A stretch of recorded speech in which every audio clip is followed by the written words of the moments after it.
the wide, wide world of sports is going on here? I promise you, whatever scum did this, not one man on this force will rest for 1 minute until he's behind bars. Now let's grab a bite to eat. Yeah, come on. I feel the hot wind on my shoulder and the touch of a world that is older. I hit the switch and check the number. Leave it on and then I slumber. I hear the rhythm ringing through it. Flamenco guitar and cumbia music. I hear the talking of the DJ. The demolition, what does he say? I'm on a Mexican radio. I'm on a Mexican radio. Broadcasting live from high atop the J.P. White Building in downtown Roswell, New Mexico. It's Mornings with Mike Winters on 106.5 Roswell's Talk FM. Is that what I sound like when I talk? Now, here's your host, Mike Winters.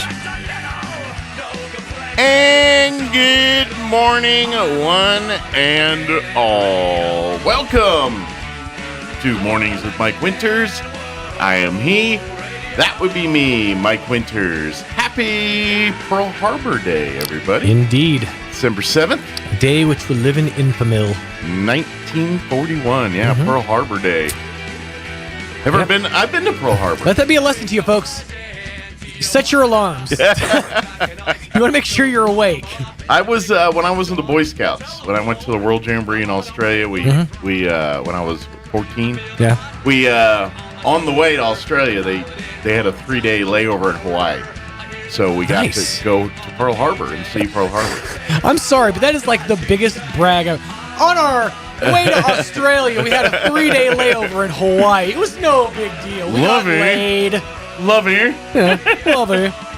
Oh, I'd like some cheese and butter. No, we got to spend some time there. I stayed in a Salvation Army camp, so it wasn't like, 4-star accommodations. Yeah, but it was cool. Yeah. But all the itchy T-shirts you could want. if being in a Salvation Army has taught me anything, you have all the itchy T-shirts and like random ceramic knickknacks you could possibly want to get your hands on. Yeah, what was the camp? Technology from 10 years ago that nobody wants to use anymore. For some reason, a camera in the back. It was a lot of concrete buildings and bunks, but there was palm trees right outside, and we stood. I remember that was the one time I've had like a coconut. Like we literally knocked one out the tree. Nice. And cracked it open and enjoyed a coconut. That's a dangerous game, by the way, knocking coconuts out of trees. We're scouts. We were trained. Oh, were you? We're prepared. I don't remember that merit badge. Oh, coconut knocking. That's Boy Scouts. Be prepared for anything. Find orienteering, campfire building, camping, and we call it coconut knocking. We called it wilderness survival. Nice. Wilderness. Out in this hard scrabble palm tree ridden jungles of Hawaii. But yeah, it was really cool. That was the first time and really only time I've had like straight up off the tree. But yes, getting back to the point of the story. I've heard the memorial there is absolutely amazing. Beautiful. With like they got the see-through floor where you can actually like see down to where like the wreckage is. Well, you can see it. Well, they built the memorial over top the USS Arizona. Right. And so there's actually 2 ships or wreckages remaining in Pearl Harbor. One is the Arizona, which is where the memorial is, but on the other side, the way Pearl Harbor's set up, there's an island in the middle, Ford Island, and then there's like a water around it, and that's kind of the inlet. Well, Battleship Row, where you see all the famous photos of the battleships lined up and they're attacking. Like if you look at a map and look at the island there and everything, that would be kind of on the east-south side of that island. Okay. On that side. But on the opposite side of the island, the USS Utah is sitting there. And that was a target ship practice boat. But they removed all the infrastructure above it, so it kind of looked like an aircraft carrier at the time of World War II, during this time. And so they sunk it relatively early, thinking it was an aircraft carrier. And then, of course, Battleship Row, a couple, I think the Oklahoma sunk, the Arizona sunk. The Oklahoma, they raised it and tried to send it somewhere, and I think it sunk in the middle of the Pacific on the way to being scrapped or something. But the Arizona remains there, and it's actually it went down flat. So it's laying flat on the ocean floor. They removed all the infrastructure. There's some cannon there, some of the guns and everything. I think some of the turrets are still there. Because you can actually like scuba down into the. I don't think they let you scuba in, just anybody. Well, not just anybody. But you can see it from the memorial. Like if you're standing in the memorial there over it, you're looking down and you're seeing the ship. Mike, you host a local morning radio show. Yeah. You're not just anybody. You got to ask these things. Yeah. 12 years ago or like 20 years ago when you were a teenager. I was going to be. I need to scuba dive. Forethought, my friend. Do you have any idea who I'm going to be someday? Do you know who I will be? Do you know who I will be? Do you know who my father isn't? Hi, I'm Dave. No, that's another thing. Inside joke. Recommend that show, by the way, not for the kids. Well, but, what I was looking up, I watched a video just randomly the other day. It was talking about like scenic. It was like biggest wastes of money in like the history of America or whatever. And like one of them is this massive highway that they built specifically to connect Pearl Harbor to like the other areas of like that island. And it's this beautiful highway they built like along the side of a mountain. Okay. I don't know much about that. It was like $2 billion project, and nobody wants to drive down it because it's like it had to cut through like indigenous like land really? to do it. I don't know anything about and that. so a lot of people like, it's. But I know the Pearl Harbor thing, and that's it's really, if you get a chance, go. It's a beautiful thing. They you have to take a boat obviously to get out to the memorial. You just can't walk out to it. It's in the middle of the water. Right.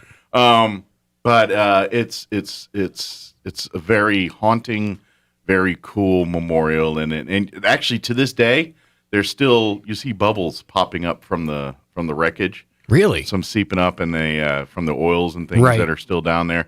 And poetically, a lot of people say it's still shedding tears from the day it was attacked. But yeah, to this day, it still does. The H3 is what it's called. It's Oahu's H3. It heads from Honolulu to the windward side of the island.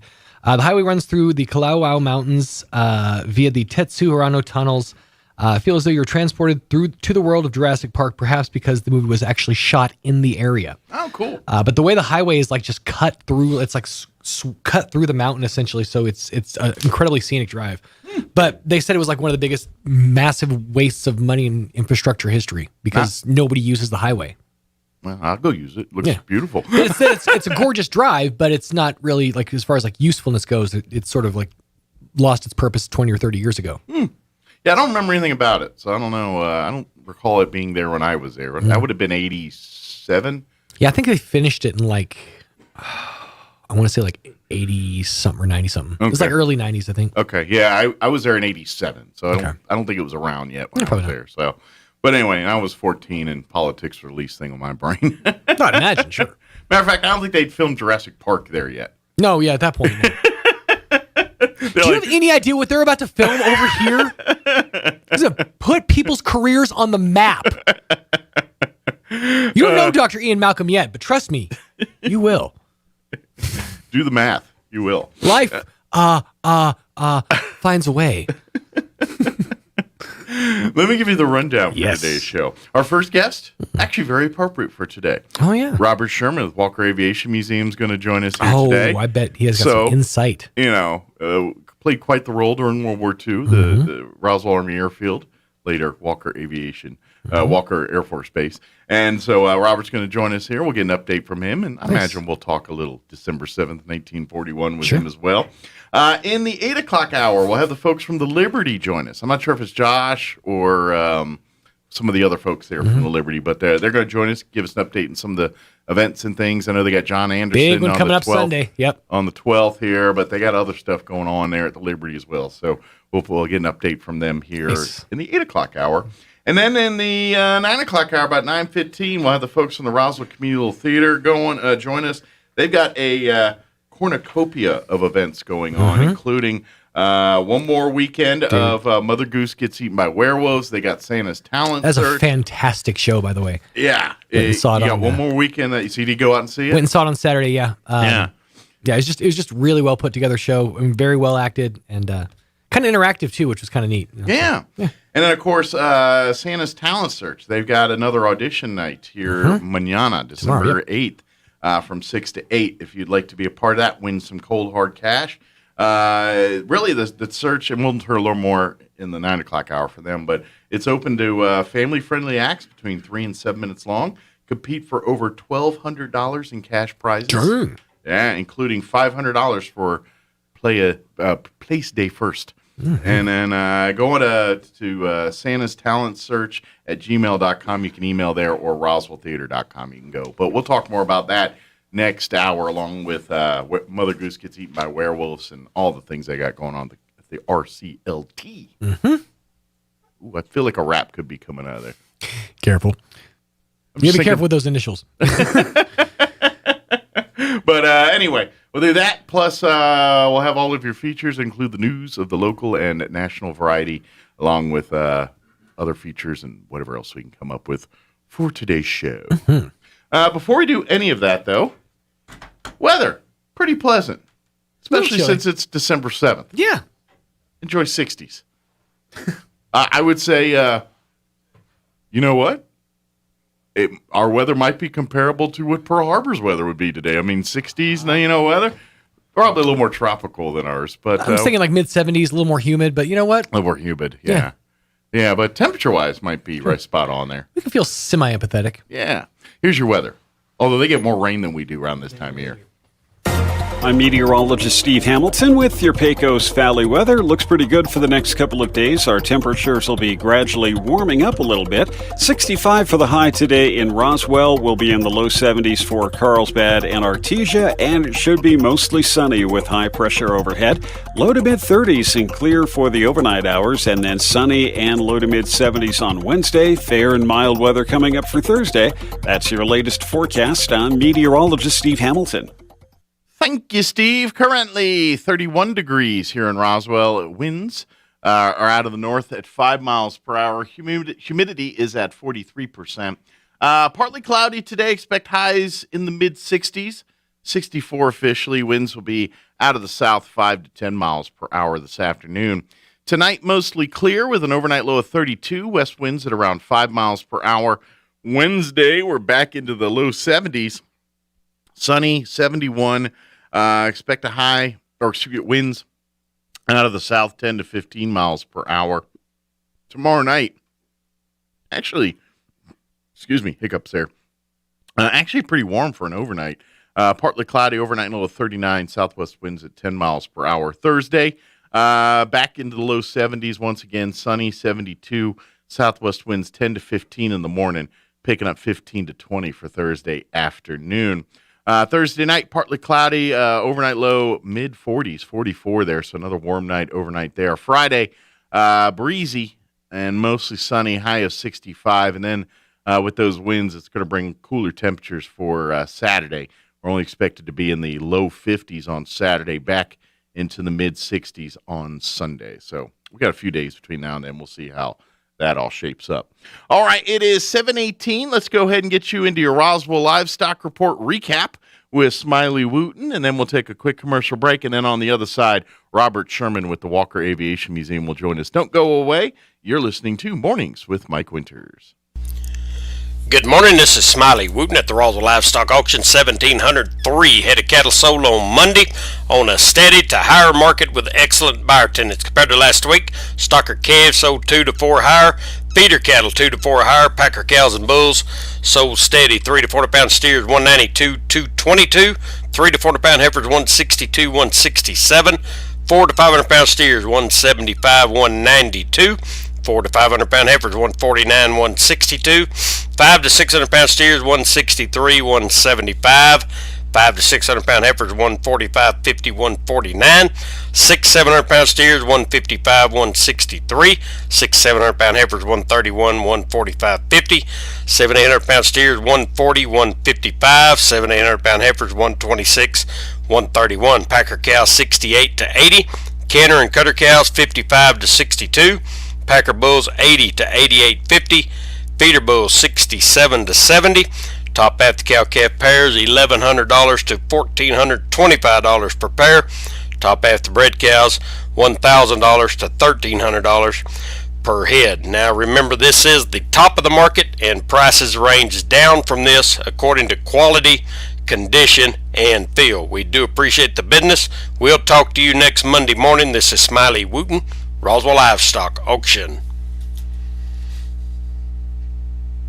It's that time of year when your home is filled with friends and family. The perfect time for new furniture from Glenn's. Reinvent your living room with stylish power reclining furniture. Make room for the whole family with a big, beautiful dining table. Surprise your out-of-town visitors with new bedroom furniture. Glenn's has quality furniture you'll be proud of for years, and they'll deliver it for free. So hurry to Glenn's Furniture at the corner of Union and Alameda in Roswell. Glenn's, making the season bright and beautiful since 1953. The most wonderful sale of the century is on now at Roswell Nissan for 6 days only. Prices slashed across the lot, 0 down, and no payments for 90 days. Get a 2017 Sentra for just $219 a month, a 2013 Civic for just $199 a month, or a 2011 Hyundai Tucson for just $169 a month. Play Lucky Lotto to win cash and prizes and register to win a brand new hard-to-find Xbox Series X. Drawing Saturday, December 11th, 1 p.m. Must be present to win. The most wonderful sale of the century on now at Roswell Nissan, 2111 West 2nd. You're invited.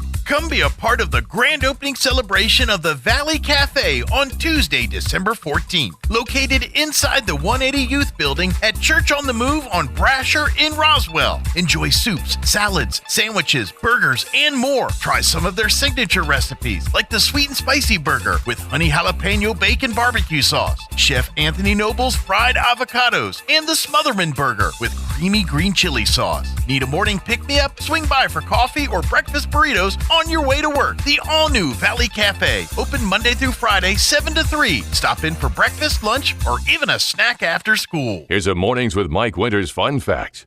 The first toilet being flushed in a motion picture was in the movie Psycho. Mike thought it was Gone with the Wind. Here's Mike Winters. And good morning. It is 22 minutes after 7 o'clock, and joining us in studio this morning from the Walker Aviation Museum, Robert Sherman back with us. Good morning. Good morning. How are you doing today? I'm doing good. Good. Yeah, kind of just, I guess you say, a fortuitous opportunity. We so happened to, your scheduled time to come visit us is here on Pearl Harbor Days. So. That's right. Now, you and I were talking here before we get into what Walker Aviation Museum does. It was well, for folks that don't know, the Walker Aviation Museum is a supports and spreads the history of the Roswell Army Airfield, Walker Air Force Base that was here on the south end of town for quite a few years, and of course also celebrating the history of the Cold War era and the role that this area served during that time. Right. That's really what the museum's all about. But speaking of Pearl Harbor, and today, December 7th, really, this base that we're talking about, I mean, it was in the works and in the plans when December 7th happened. But really, this base, the ramp up, the building is a product of what happened on December 7th, 1941. That's, because of what happened on that date. Really, the rest is history for us here in Roswell because of that, isn't it? Yeah, the war was, looming in Europe. Mm-hmm. The United States decided it needed 30,000 more pilots, and then December 7th came along, 1941, and Roswell was selected as an air pilot training base back in 1941, just late 41, and a $9 million construction started in February 42. On about 4,600 acres from a rancher by the name of David Chesser, and then got started on working on that. And the first class of students, about 146 students, graduated on June 1st, 1942. Wow. But the first classes this was not the actual pilot training. It was a pilot training, and then they came there for multi-engine. Gotcha. Pilot training. Yeah. So this was kind of their next level or next step, next phase in their training. As they went from pilot, graduated from that, multi-engine, and when they left Roswell, there's 14,000 of them. Gotcha. Bombardiers and pilots. Then they went on into like B-17s, B-24s. Okay, so basically when the pilots came here, they were already qualified to fly like single engine planes, your more smaller aircraft. Right. When they got here, they're training them to fly the heavies, the multi-engines, the ones that it requires more than. They're basically learning they come from driving sports cars, learning to drive buses, kind of the thing. And they're learning the difference between driving a sports car and a bus kind of thing. So, right. Very cool. I was gonna, of course, for folks that don't realize that was an integral part of this area during that time. For folks that were born here, raised here, when the base was closed there in '69, I think it was 67. 67. I'm sorry. I know you're testing me. They, that was a big impact here, but in that 20 some years. 20 plus years, 25 years, whatever you want to call it there, of really that base being here, it did a lot of things for our history, or served a lot of roles here in our history. And obviously that the big part there being that gearing up, the training for those World War II pilots. And odds are pretty good if you were a World War II pilot crew, part of, whether it was B-17s or in the Pacific Theater, odds are pretty good. You were trained here in the grounds of Roswell, New Mexico, learning some of your training before you. Because I imagine did they go to another training facility after Roswell to learn more tactics and things, or was that it? That from here they go to war, pretty much. I think it was pretty much because they had bombardier training and everything here, but they probably, of course, had to integrate into the aircraft that they were going into. Sure, get familiarized with these specific. B-17 to 24s or B-17. Or B-29s later on, right? Good deal. Yep. So anyway, we've kind of come along since last month. We've got our flight simulators installed. Good deal. And you've had a couple dry run tests on some folks. Yeah. We have. We're going to have some students from Brenda Middle School come in December, but they've slipped that the second week in January. Okay. But I'll talk. We've had a good group came in from Sierra Middle School. Okay. And stuff like that. So, we've opened up and, like I mentioned before, XL Energy, we got a $10,000 grant from them. We got a couple $6,000 simulators. And the software is by Lockheed, and it's really good stuff. It's, you can select any place you want to go to, like Istanbul, Turkey. And, it gives you a map, exactly where you are, blah, blah, blah. Nice. You can pick different aircraft, different airliners, or F-22 Raptors, or what do you want to do to land there. And you can pick what time of day. And so it's I imagine it's a lot more cool. fun to do that flying around in an F-22 versus a probably. C-17 or something. For the kids coming to visit, though, we have it set up with a 172. Okay. Just kind of a putt there to take off, and something you get to see the sights with. Fundamentals of flying, and then fundamentals of takeoff or landing. You got to learn to crawl before you walk, and if you want to learn to fly, they can't put you in the cockpit of the F-22. You got to work your way up to that one. And we try to give them the basic round, analog instruments, and then of course get in the F-22 and the other airliners. You got the heads-up display. Oh yeah, all kinds of glass. And then you get into worrying about fly-by-wire and all that. I imagine that comes into play. And for folks that aren't familiar with that, that's something that a lot of fighter aircraft and things use. It's basically, it's kind of a backup for the pilot. So, if say the pilot decides he wants to bank left, he hits the controls to go left, but the computer actually decides whether that's a good move before it will allow the aircraft to do that. It's pretty much instantaneous, so you can't really tell as a pilot. But in essence, that's what fly-by-wire technology is. Right. And our aircraft, almost all of them, especially your fighters, have that capability in them. So right now we're trying to coordinate with various folks. We've coordinated with Roswell Independent School District, of course, and we've met actually with all the principals of the middle schools and stuff. Ruben Bolaños, the STEM coordinator for Roswell Independent School District. Yeah. Sidney Gutierrez Charter School out at the base out there. And homeschoolers, Gateway School, All Saints Catholic, the Assurance Home, Civil Air Patrol, and EAA, the Experimental Aircraft Association.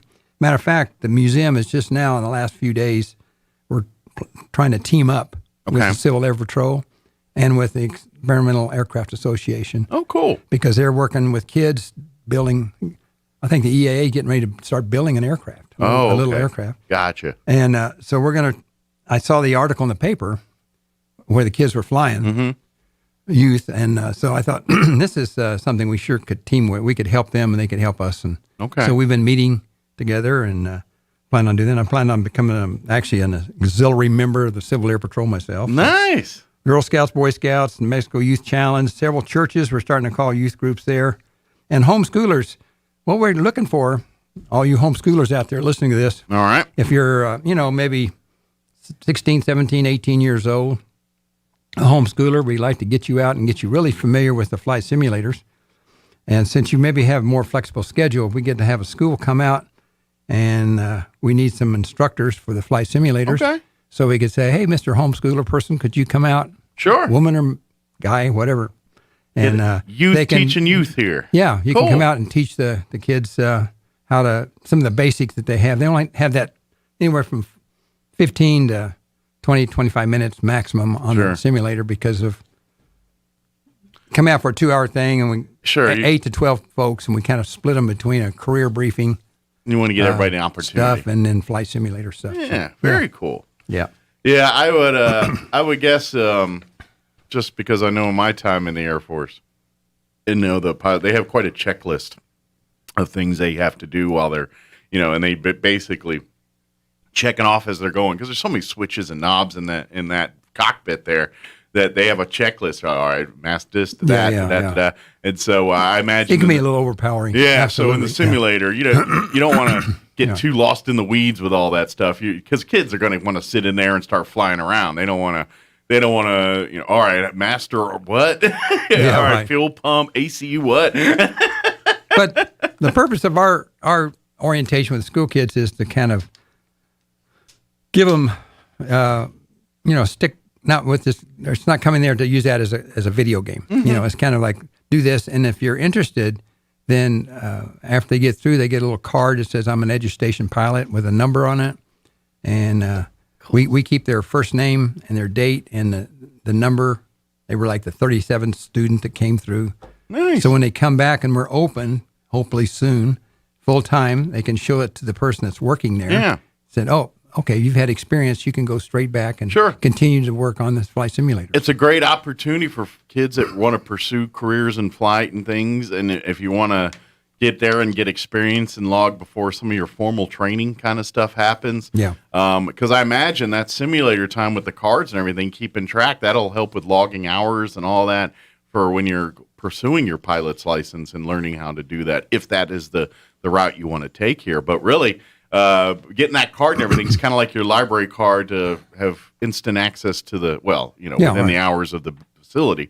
I even gave it a couple adults yesterday. Nice. Some guys from the EAA and Civil Air Patrol and stuff. And That's I said, great. Okay, you've been through here, you've seen this, so you come back in. So anyway. Yeah, that's great. So on the 9th of November, we had 24 8th grade students from Sierra Middle School. And again, we only have groups of 12. So the first 12 came in. The other 12 went to Eastern Mexico to see some medical display stuff and then one of the aircraft organizations on the flight line. Oh, cool. And so when they first come in, the first 12, we give them a quick history briefing of the Roswell Army Airfield and let them know where all the model airplanes are. And anyway, then we set them down and they get about a 18-minute orientation on the flight simulator after they get a little history of the Walker Museum. Mm-hmm. And then, so we break them into two groups and we send 6 over and 6 watch some career videos. Okay.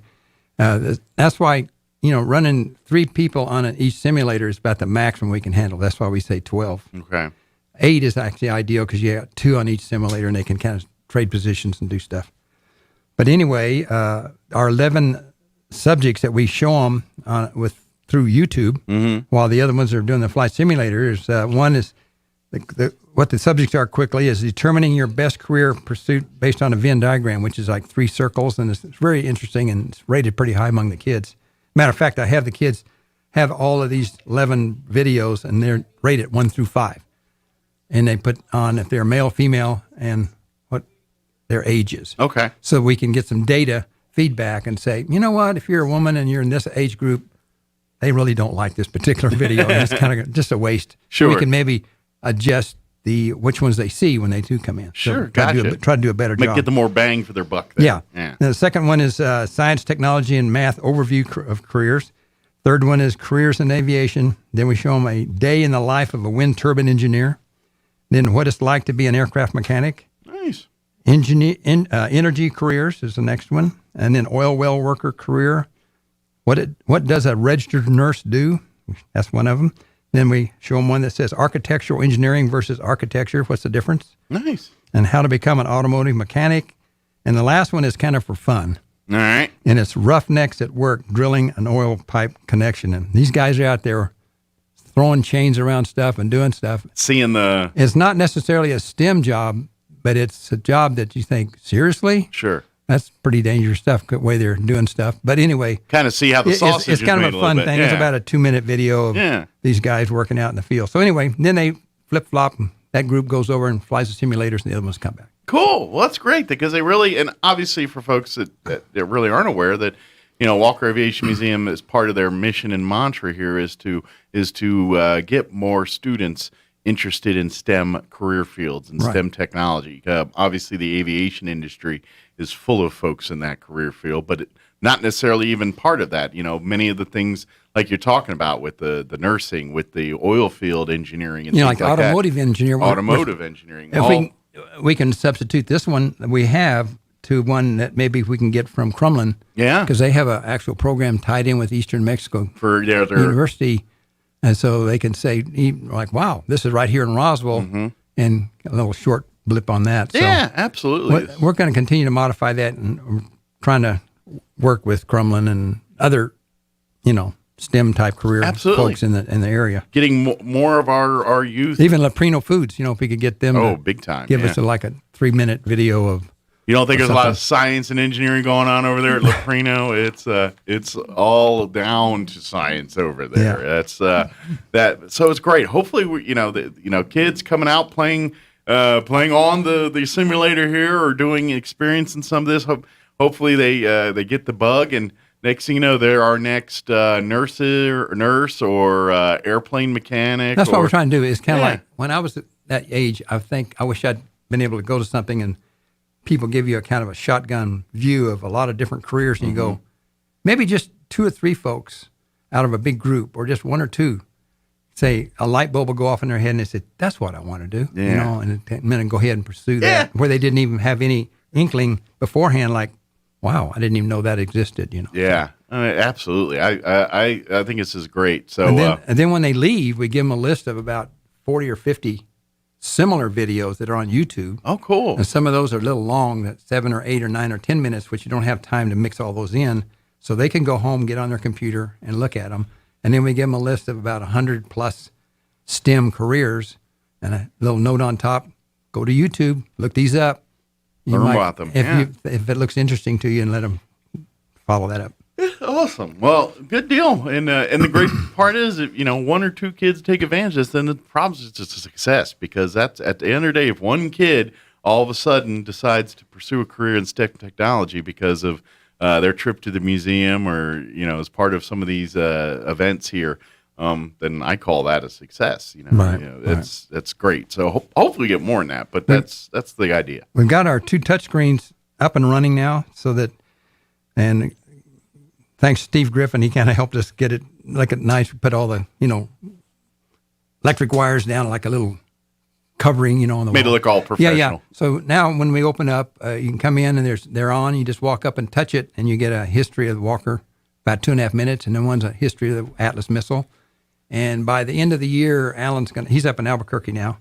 He's going to come down and put 2 more subjects at least on each screen, so you have 3 to pick from. Oh, cool. You can come up and get like a 2.5 minute briefing with video and stuff of some history of Walker. So that's cool. That's up and running. And Steve Griffin is a retired Navy guy, and he was a big professional weather technician, and he brought in a lot of equipment that he kind of kept over the years that is really kind of really high tech, back in those days.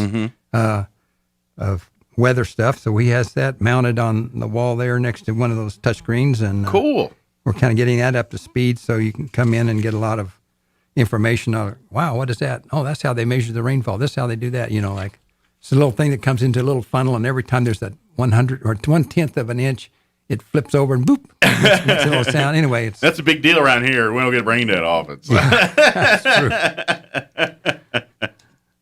Yeah, 1/10 of an inch. Yeah. So someone spit on it. And we're not open yet. And the reason being is I think there was a flight yesterday around noon, but that's just back and forth. And right now it's usually early in the morning and late in the evening. And if we try to open up like from 3 to 9 or 9 to 3, then there's nobody there. Sure. It's just kind of crazy.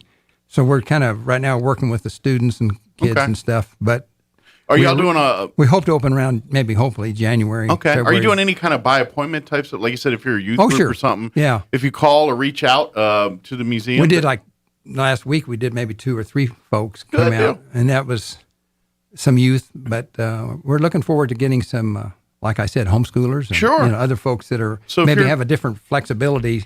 And even Boy Scouts, Girl Scouts, we can come out in the evenings, Sure. And even on Saturdays or something like that. So like a church groups or like you said, scouting or any of these kind of, or maybe even some school clubs or something. Maybe there's like the Goddard or Roswell High. I know they got some like their STEM related clubs and things. Yeah, maybe absolutely. they'd like to come and make a trip out to the museum and schedule something. Please reach out. Have your teachers or instructors or your student leaders reach out to Robert and the museum staff here, and let's make that happen. Before things go back, WAFBmuseum.org is our website. Yes, you can go there and find everything we're talking about. And you can click on Amazon Smile in that area, so you can buy something from Amazon, and we get a small little percentage of that. Yeah, and there's a link. You can do that through the Walker Air Force Base Museum link.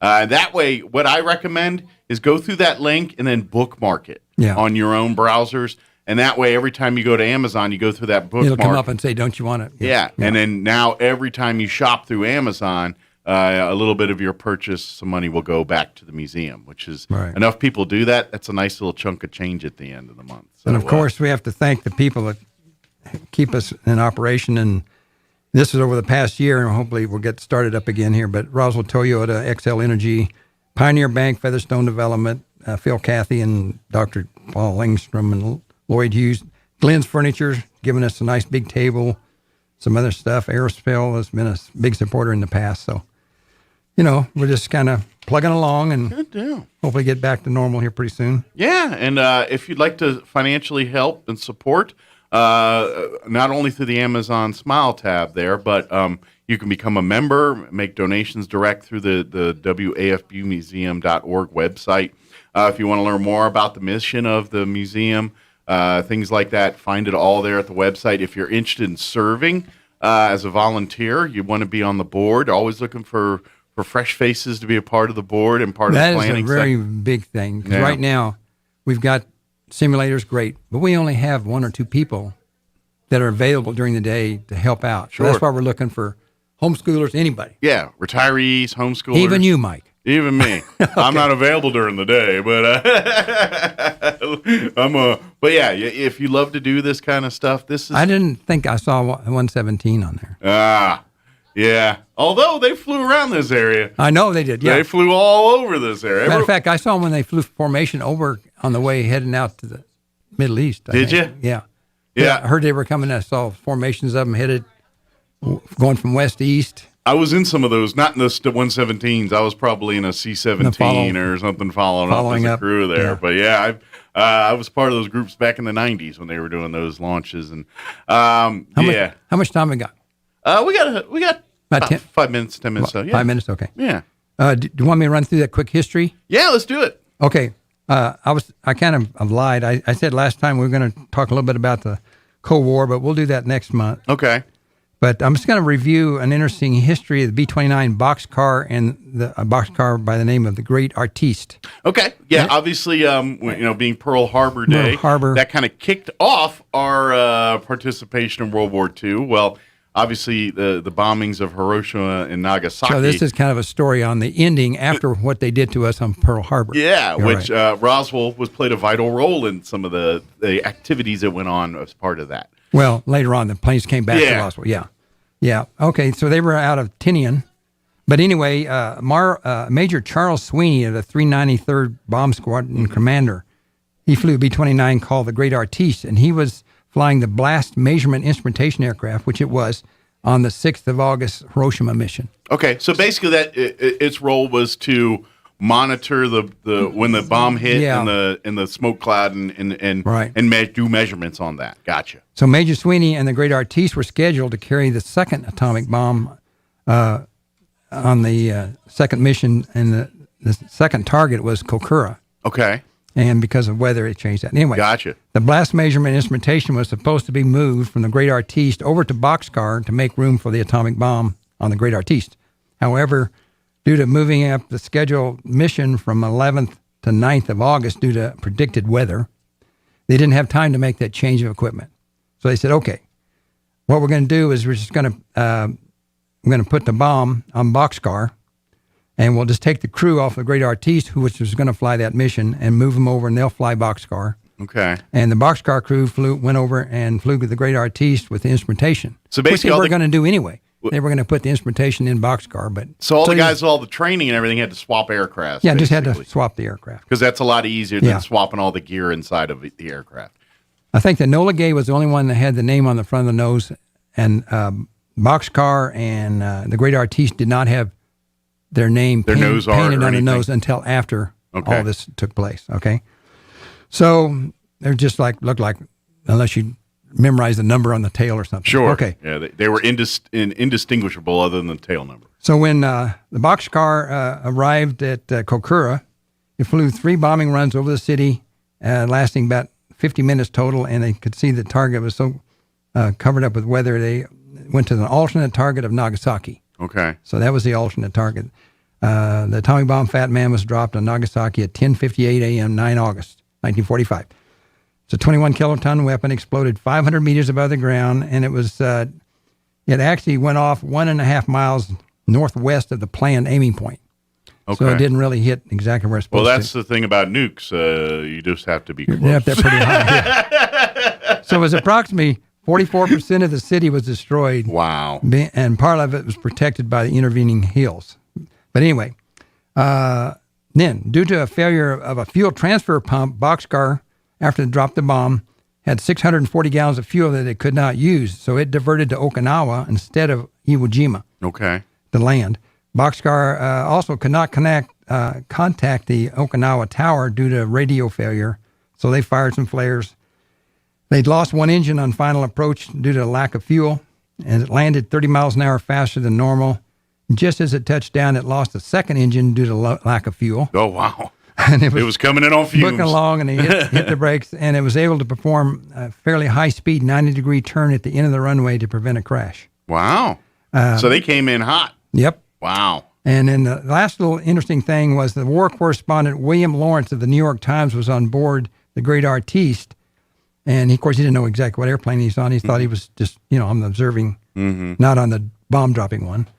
And not realizing that Boxcar and Great Artiste had changed places, he mistakenly reported the Great Artiste had dropped the second atomic bomb, went to the New York Times. Because he thought he was on, and little did he know they swapped the aircraft. Okay, none of the B-29s except Enola Gay had their name, like I mentioned before. Gotcha. So okay. That was kind of why, for a lot of times, there's some confusion on what plane actually dropped the second bomb. They thought it was the Great Artiste when actually it was Boxcar. I'm very curious because I know where the Enola Gay is. That's in Washington. Yeah, right. I wonder where Boxcar and the Great Artiste are there. I imagine they're sitting somewhere. They might be at Dayton, Ohio. I'm not sure. Okay. I'm curious if they're, maybe they're right I was there there or at Dayton.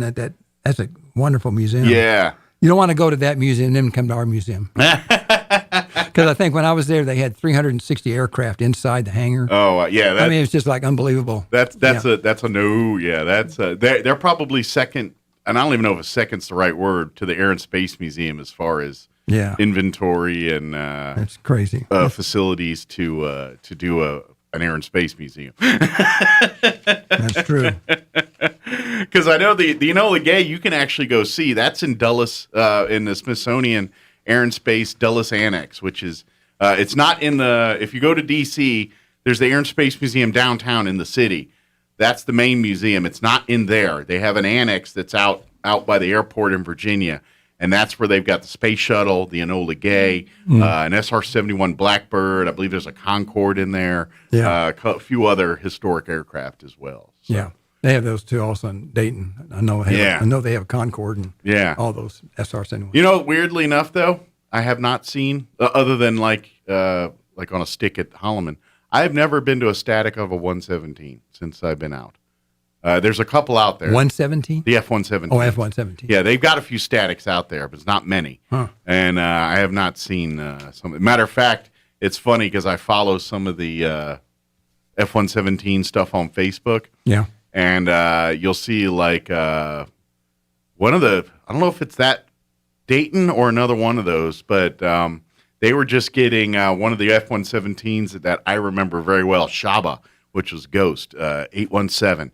I think they were just showing it going to one of these museums, and they're going to make it static display worthy. And I was like, that's Shaba. That aircraft tail number was Shaba. That was, you know how you're talking about Boxcar. Yeah. That one was Shaba, which is Arabic for ghost. And Really? that's what the Iraqis called the 117 during the Gulf War was Shaba, ghost. Really? And and on the 117s, they don't have nose art like a B-17 or a B-29 or anything like that. They do their art, and it's only out during wartime, and it's on the bay door of the aircraft. You don't see it to the public generally because unless the doors are open, you don't see it. It generally was on static. The aircraft. Yeah, it's so you have to open the bay door and then you see it. But Shaba 817, it's got a big like winged ghost, pterodactyl ghost bird skeleton thing, and that's Shaba. But it's really cool. So when you talk about Boxcar, and that's what that is. It's kind of the crew chiefs, the pilots. They kind of adopt and to make that aircraft their own, and like each aircraft has a big set of basically owner's manual, tech data, everything of maintenance, everything that's been done. It's a very accurate record of that aircraft, and usually in the back of it, it's got all of the same history stuff, like what's its tail number, what's its bay art, its design, when was it incorporated, who did all that. And so all of that's in those books. So it's really cool. Yeah. So when we talk about Boxcar and the Artiste, that's a storied history in aircraft and military. So I just wanted to share that real quick since we were talking all That's about interesting. that Yeah. Our current board members, of course, are myself and Katie Yates is our secretary. Sandy Correa is our secretary. No, and Katie Yates is our treasurer. Bob Donnell, Juliana Halverson, Judy Armstrong, and Jerry Cloffer, and Friar Jorek Nowacki. He actually is a member of the Civil Air Patrol. Nice. So does he fly? No, I don't know exactly. I just met with the Civil Air Patrol, and they gave me the paperwork to kind of sign up and do some stuff. So. Cool, good deal. But anyway, we're trying to get some of those Civil Air Patrol people. They could come over and help us out. We just need more people on our board, and we need people of all different ages come out there and get oriented. Peggy Donnell, Bob Donnell's wife, she helps out with the flight simulator. She is actually a pilot. Oh, wow. So she makes us all look bad. Like, okay. Like, what are you doing here? Yeah, she's good. Again, wafbmuseum.org is a resource to find everything you need here. And we need you. We need people to come help on us out. Me volunteers. Come be a part. And love to have you. Absolutely. Awesome. Well, Robert, as always, appreciate the visit. Thank you very much for spending time. Happy Pearl Harbor Day. And folks, get out there and do some research. Learn what this day is all about. That's right. If you don't know, go learn it. That's right. Awesome. Thank you, sir. And come out and visit us when we get open, and we'll let you know. I'll probably send you a message, and you can make announcements. Yeah, we'll get you to come out, and we'll do some stuff. And don't forget, have a Merry Christmas, too. Yes, That's absolutely. a couple weeks away. Okay. All right. Take care. It is 7:53. News, quick break before we get into Town Hall News. Now for a Pecos Valley News update, I'm Jared Cirillo. A large dump truck lost control and flipped over on a stretch of US 285 in Chavez County Monday night.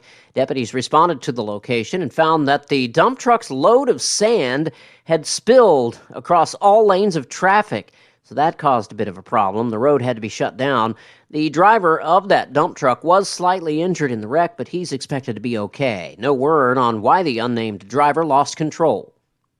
ExxonMobil says it has a plan for cutting greenhouse gas emissions from its operations in one of the most prolific oil fields in the country, saying it hopes to achieve its net zero goal for operations in the Permian Basin by 2030. The company made the announcement Monday, saying that the effort would target both of its own operations as well as indirect emissions associated with the electricity that it buys to power well sites and other infrastructure in the basin. The Permian Basin spans parts of southeastern New Mexico and West Texas. You're up to date. I'm Jared Sorello reporting. Earlier this year, Apple launched its AirTags, incredible quarter-sized devices that have helped me find my car keys more times than I can count. But like most tech, AirTags can be misused in a way that could place you in danger. I'm Kim Commando, brought to you by T-Mobile. Their advanced network now goes farther than ever before. Visit T-Mobile.com/55 today. An AirTag is a tracking device that provides its location with unprecedented accuracy. I have an AirTag on my Golden Retriever's collar, my mountain bike, in my car, my purse, and of course, on my keychain. But what if someone wants to track you? All they need to do is pair an AirTag to their iPhone, drop it inside your car, your purse, or briefcase without your knowledge. The tag will show its location at all times. If your iPhone suddenly notifies you of a new AirTag that you did not place nearby, consider it a serious warning. Android will not detect AirTags, and you can be tracked without notice. Check your phone and personal items often, or just buy an iPhone. Get more tech news at Commando.com. Happy holidays, Commando Show listeners. You guys and gals know that I'm all about finding the very best tech out there. They don't call me America's digital goddess for nothing. This year, I have a tech tip that'll make you feel merry and bright. Let me tell you all about the Epson EcoTank cartridge-free printer. It cures what I like to call cartridge conniptions. Those moments of absolute panic and total annoyance when you're printing holiday cards or gift tags and your printer's tiny cartridges run out of ink. I don't want you going through that. With Epson EcoTank, kiss those expensive cartridges goodbye. EcoTank uses big ink tanks so you can print your heart out. No need to be stingy with those colorful holiday cards. Send one to your favorite national radio show host. EcoTank comes with a ridiculous amount of ink for a stress-free, cartridge-free, conniption-free holiday season and beyond. Epson EcoTank, just fill and chill. Visit Amazon, Dell, Micro Center, and Epson.com/EcoTank. Kim. It's time for the Chavez County Sports Report. Last we left off with the Goddard Lady Rockets basketball team was on Friday's report after they had lost in the opening round of the Artesia City of Champions tournament on Thursday. That was lost to Carlsbad 66-38, but things are looking better now. At that time, Goddard was 0-3. They're now 2-3 after defeating Alamogordo 56-42 on Friday. And then also in Artesia on Saturday, the Goddard Rockets knocked off Deming girls basketball 55-24. Now, they'll next play in action in a tournament against Melrose on Friday. You don't see that every day. The Carlsbad boys, meanwhile, season opener tonight at 7 o'clock at home against the Carlsbad Cavemen, who are 4-1. The Sports Report brought to you by DSI. Call DSI for all your office technology needs. I'm Eric Butler at Roswell's Talk FM 106.5. Roswell Skin Center, a brand new state-of-the-art facility located in the 400 Penn Plaza building here in Roswell, is now accepting new patients. Dr. Brandon Cometti and his team offer a full range of skin care services, including general dermatology, surgical and cosmetic procedures, including cutting-edge laser rejuvenation, Botox, filler, laser hair removal, chemical peels, and other non-invasive options to improve skin health and turn back the hands of time. Call and schedule your appointment at Roswell Skin Center today, 208-2509. That's 208-2509. If you're missing a tooth or several teeth, a dental implant may be the ultimate solution. Implants look and feel so much like real teeth that you probably forget you have an implant. Maupin & Brown Dentistry is one of New Mexico's most experienced implant providers, with literally thousands of implant patients who are absolutely delighted with the results. Call Maupin & Brown today for an evaluation. You'll be surprised how affordable implants can be. Maupin & Brown, your choice for experienced state-of-the-art dentistry.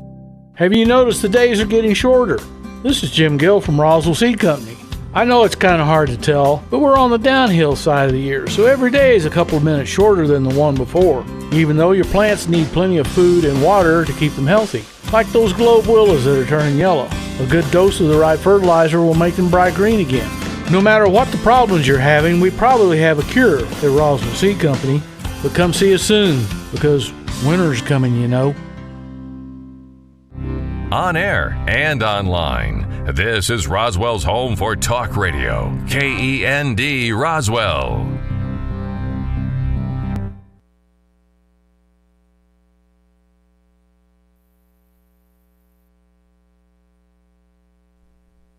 News this hour from townhall.com. I'm Rich Thomason.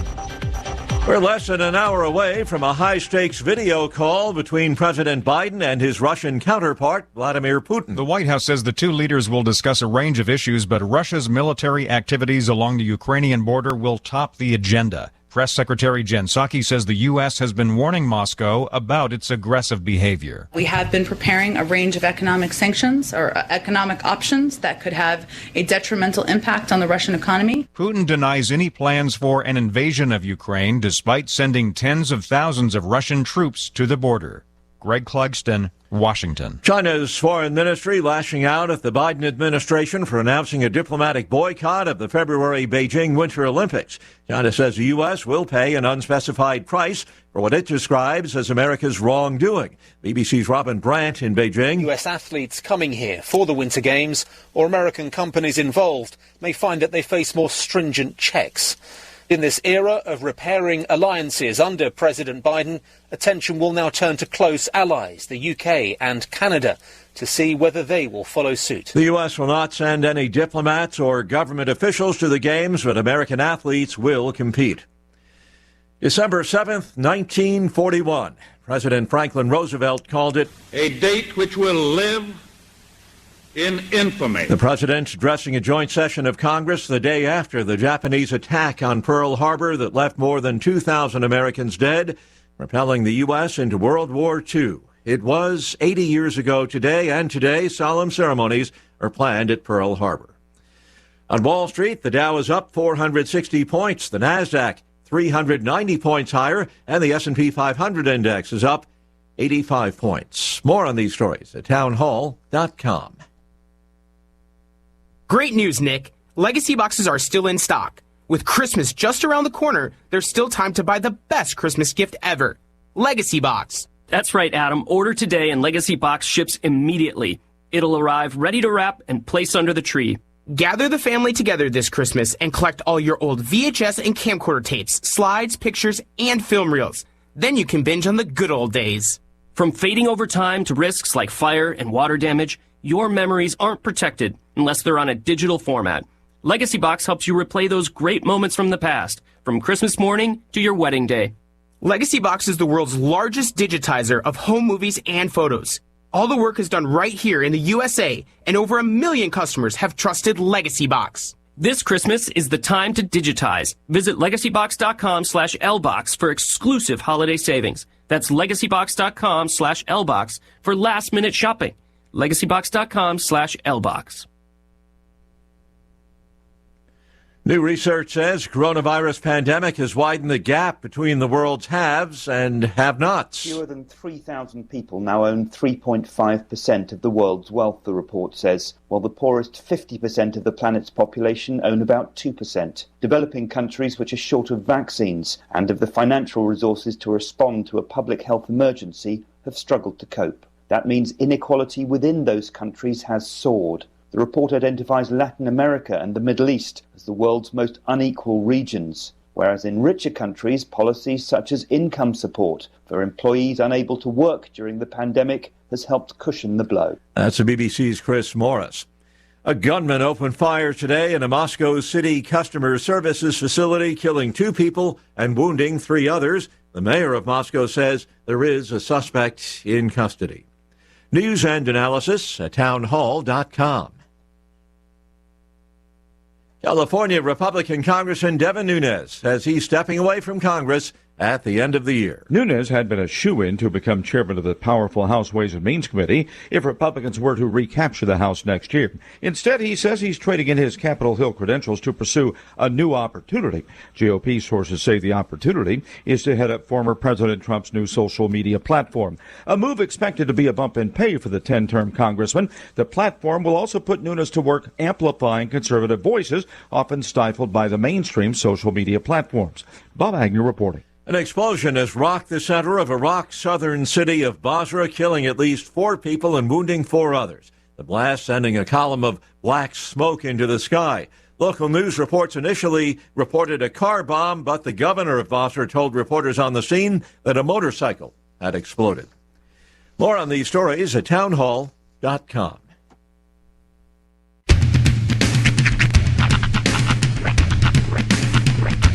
What in the wide world of sports is going on here? I promise you, whatever scum did this, not one man on this force will rest for 1 minute until he's behind bars. Now let's grab a bite to eat. Yeah, come on. I feel the hot wind on my shoulder and the touch of a world that is older. I hit the switch and check the number, and then I slumber. I hear the rhythm ringing through it. Flamenco guitar and cumbia music. I hear the talking of the DJ. The travel listen, what does he say? I'm on a Mexican radio. I'm on a Mexican radio. Broadcasting live from high atop the J.P. White Building in downtown Roswell, New Mexico. It's Mornings with Mike Winters on 106.5 Roswell's Talk FM. Is that what I sound like when I talk? Now, here's your host, Mike Winters. And good morning. It is 6 minutes after 8 o'clock. Welcome to hour number 2 of the Deuce of Mornings with Mike Winters, right here on 106.5 Roswell's Talk FM. Happy Tuesday, everybody. Indeed. Welcome to it. Yes. Pearl Harbor Day. Had a great discussion. Us, gosh. Well, it is what it is. But I had a great discussion with Robert Sherman from the Walker Aviation Museum. Yeah, did you plan on having him in today? He's scheduled to be here on the first Tuesday of the month. That just happened to work out. That just happened to be today. Nice. So, no. I'd like to say I'm very, You totally could have. foresightful, and I plan to the nth degree, but I'm not that good. It's just dumb luck. Susan over here. Just dumb luck. I stumble into life that way. I'm a guy that I get lucky sometimes. Dude, I get lucky way more. Let me rephrase that. We just changed the conversation, didn't we? I am a man who is luckier than he should be. I'll put it that way. There's things that have cropped up in my life where I'm like, I should have had all of my things taken right then. And you did. Situations where, my own dumb, like idiocy and forgetting to do things has left myself susceptible to a lot of bad things, and they never happened. So. Well, good. That's what I meant, not the other thing. Not the first thing. And he's like, although I'm doing just fine. It's been cozy. I'm in a good mood, and that's why. But anyway. Well, you can tell by the way I use my walk, I'm a woman's man. No time to talk. Thank you, Shatner, for that. Sorry, whenever I hear spoken word song, I go right to William Shatner. I know there's others, but he's the one seat in my head. But anyway, OG. Happy Tuesday, welcome to it. Hope you're all having a delightful day thus far. Josh Ragsdale with the Liberty going to join us here in just a little bit. Give us the skinny on all the things happening. They got tons of shows, tons of great food.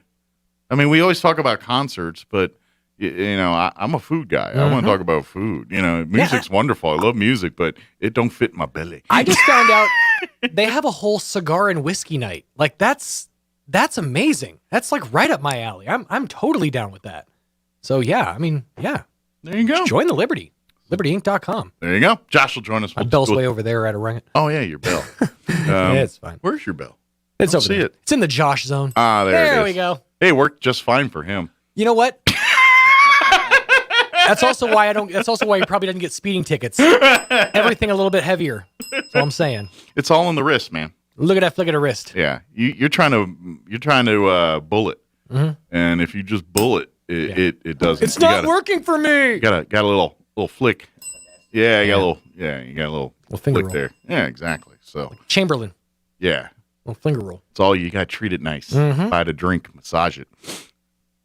Treat it like people. I'm not going to take it out and show it a good time.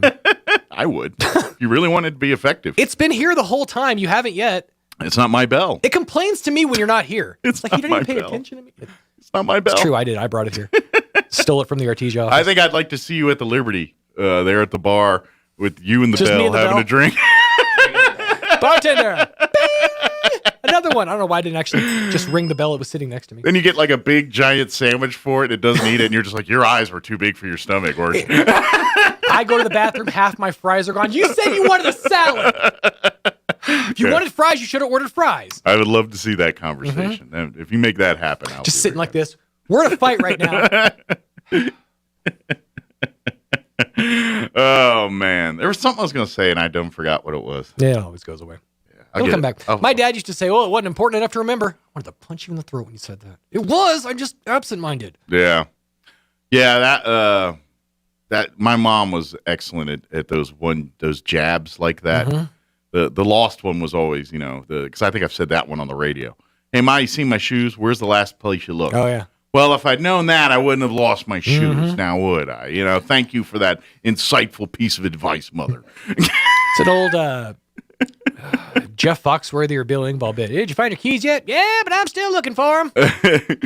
And then the other one was, I forgot what I was going to say, and then she says, "Well, it couldn't have been that important." Now, you're like, "Dang, could have been very important." You just don't Who are know. you? I could have had the launch codes like right here. Now they're just. I literally forgot my social security number for like an hour and a half the other day. I didn't even think that was possible, but it was just gone. I could not recall my social. I was going to tell you how to solve world peace. I just forgot. I feel like that's very important, and you just forgot it. Yeah, exactly. So let me give you the rundown for this hour. We're going to get you up to date with the weather and all that here in just a few. And then, like I said, Josh Ragsdale with the Liberty is going to join us here in just a few minutes. We'll talk about some upcoming shows, upcoming specials, get in on some Christmas opportunities here, especially if you want to be impressive but not do it yourself. That's the best way to do it. And then, of course, we'll talk all about that with Josh here in just a little bit. Later on, we'll get you up to date with news of the local variety, along with your town hall business update and whatever else we can come up with for this hour of the show. He's got to go do another show. Bye. He's like, I got to go. I'm done with you. It's 12 minutes after 8 o'clock. Let's go ahead and get you up to date on the weather. Going to be nice today, even though it looks a little cloudy and everything, but it's mid-60s today. It's December 7th. That's not complain-worthy at all. I'm meteorologist Steve Hamilton with your Pecos Valley weather. Looks pretty good for the next couple of days. Our temperatures will be gradually warming up a little bit. 65 for the high today in Roswell. We'll be in the low 70s for Carlsbad and Artesia, and it should be mostly sunny with high pressure overhead. Low to mid-30s and clear for the overnight hours, and then sunny and low to mid-70s on Wednesday. Fair and mild weather coming up for Thursday. That's your latest forecast. I'm meteorologist Steve Hamilton. Thank you, Steve. Currently 31 degrees here in Roswell. Humidity is at 43%. Winds out of the north at 5 miles per hour. Mid-60s today. Partly cloudy, 64 for a high with winds out of the south, 5 to 10.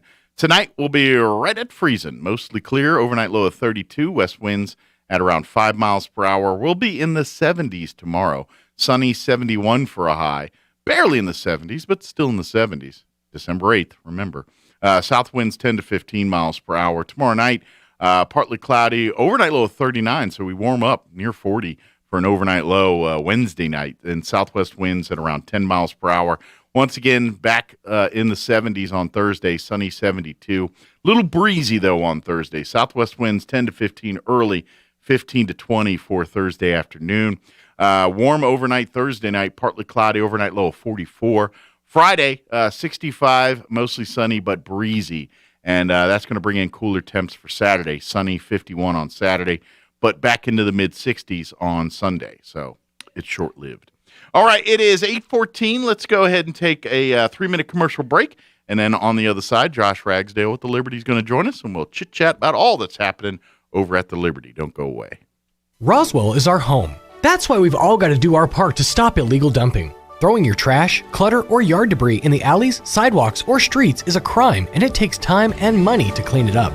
Those caught dumping illegally can face fines of up to $500. You can help by taking your waste to the landfill once a month for free with a paid water bill. Call the City of Roswell Solid Waste Department for more information at 575-624-6746. Help keep Roswell clean. After all, do you want your kids to grow up in a dump? Looking for a hot cup of coffee and a breakfast burrito to start the day?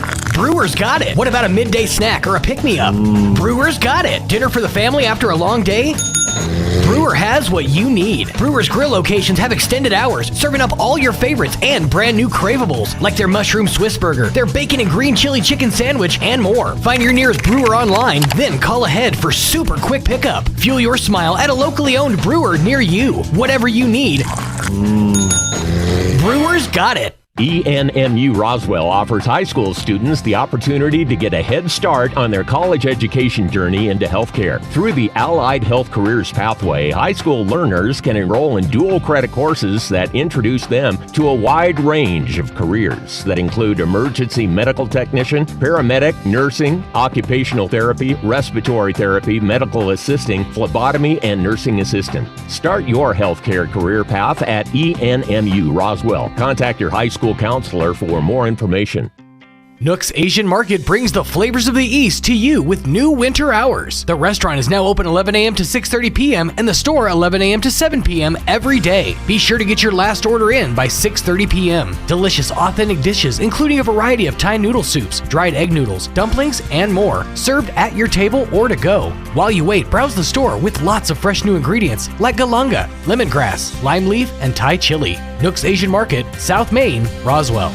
Wakefield Oil Company is a name you can rely on with full service at the pump the way it used to be. You can expect service in just 15 seconds. They offer bulk fuel and oil services and even diesel exhaust fluid. Wakefield Oil Company will deliver to farms, ranches, dairies, the oil fields, and more with dependable service you can count on. So the next time you need service or delivery, go with the name that locals have trusted since 1983. Wakefield Oil Company, 311 South Virginia in Roswell. Let them earn your business.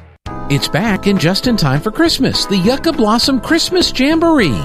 Come experience a winter wonderland of vendors. Over 50 will be fully stocked to help you take care of all of your Christmas shopping. No waiting, no shipping. The Yucca Blossom Christmas Jamboree is Saturday and Sunday, December 11 and 12 at the Eddy County Fairgrounds. Family fun includes a cornhole tournament, Moose Caboose Kids Train, a mechanical bull, Runyon Ranch Petting Zoo, and more. Bring the kids because you know who will be there too. Saturday and Sunday, December 11 and 12 at the Eddy County Fairgrounds in Artesia. And thanks to Navajo Refining Holly Frontier for helping us get the word out. Here's a Mornings with Mike Winters fun fact. Elephants use these skin folds on their bodies to crush mosquitoes. Mike Winters uses his to hide M&Ms. Here's Mike Winters.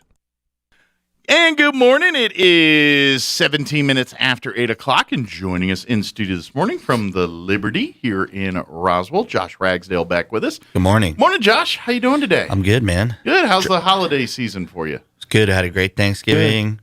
Been super busy. Y'all, for folks that don't know, Josh prepares holiday meals for folks, we did. too. I mean, not Josh personally. Our team. No, that would be too stressful to do it all on your own. But not to mention, I know Josh is pretty talented. I don't know what his chef skills are like. I don't know. I do like to cook, and I enjoy it, but there are people that are much better at it than me. Very good. But yeah, so if you hopefully some got to take advantage of his Thanksgiving. If you're thinking, man, I did Thanksgiving, I'm tired of all that cooking. Christmas, I ain't doing that. And yeah, we did. Look up Josh. Here. We haven't really announced if we're doing Christmas yet. I would imagine you're going to. I think so, but yeah. Everybody's still having nightmares of Thanksgiving. No, I'm just kidding. But we did a lot, and the city of Roswell is always super supportive to us through the winery, Pig's Flavors Winery. I say the Liberty, but it's the winery, but they're very much connected and we're brother and sister. So we did a lot, and it was fun. And then on Thursday when I was doing my own turkey at my house, I was like, what am I doing? Because I just did we did 31. Right. Full I think turkey. you should have set one of those aside for yourself and said, "Hey, man." Probably it would have been easier, but I forgot. But well, let me ask this: since obviously the world of COVID is really put a damper on what you guys do for the last couple of years. But how's that resurgence of people coming out and going to shows again? How's that transition been for the Liberty? Are people coming out to shows and things? Yeah, obviously we're grateful for that because, our business is built on the opposite of what COVID asked for. Our business, and not just my business, but our industries. Yeah. Food and beverage and the live entertainment world is based on people being present and people. Yeah. You got to have people having fun and being in the building for it to work. Yeah. We're grateful for just getting back open and being able to operate, and we're grateful for this city and the administration on their stance on everything, and just being supporters of us. And so I'm kind of curious on that, and I love how the sausage is made. So I love asking those kind of questions, and I get you here, so I'm going to get to ask it. What about like the artist side and getting artists to come and all, because they're dealing with the same, I'm sure they want gigs, but it's probably hard to get places because has that been easier or harder in for you in the COVID world? I think it stayed the same as far as like us getting talent, but the landscape of how artists and management and their admin teams approach the COVID situation are very different. Just like the way that you meet people in every city and state have different opinions and variations of how it should be treated or not be treated. Sure. So you have some artists that mandate that they have all these mandates. Okay. Like some are taking are very meticulous about it. Others are the other way and very anti, I'm guessing. Or not, anti, or just back to business as usual. Do what you got to do to cover your so, butt. I'll work with you. It definitely has changed the landscape of how we have to handle every scenario is different. Sure. And so we try to accommodate that the best we can and try to honor their wishes, Sure. But does it give you a blessing in disguise where artists that may not look at Roswell as a place to come and entertain, we're looking at it now just because, hey, I'm limited on, where people are allowed to gather and do shows. Yeah, I think we have caught the attention of some bigger things. I think, what we're doing at the Liberty is we've built one of the most professional venues out south of I-40. You created something that artists say, hey, it's Roswell, New Mexico, but the Liberty is a great place to play, so I'm going to come there. Yeah, and then we've kind of caught the attention of some of these mainstream live entertainment companies like the Laugh Factory. Okay. Has reached out to us. Sure, and that's a big national, up and coming comedians to your staple comedians. Yeah. They've probably spent time in a Laugh Factory somewhere. Yeah, so the Laugh Factory's had some conversations with us.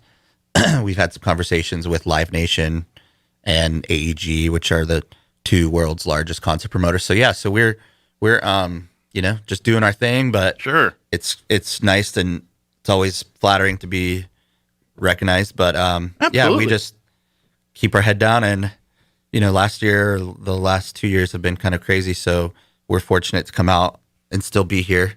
Absolutely. And you've weathered the storm. Yeah, it's still being able to offer entertainment and event spaces and our food services and all that stuff to the city. So we're stoked. Well, and I think this is where membership has its privileges has come in, is being you can come and be a member of the Liberty, and with that gives you rights and privileges and things that others don't get access to. But as you as a Liberty entity, because of that allows you to do things that in that time people are like, well, you can't do this, but we're a private club. You can come and do things. And so I think that gave an opportunity for people where doors were shut elsewhere. And I look at that as a good thing. And I think now that sets us up, hey, now, you saw what's here, what's going on.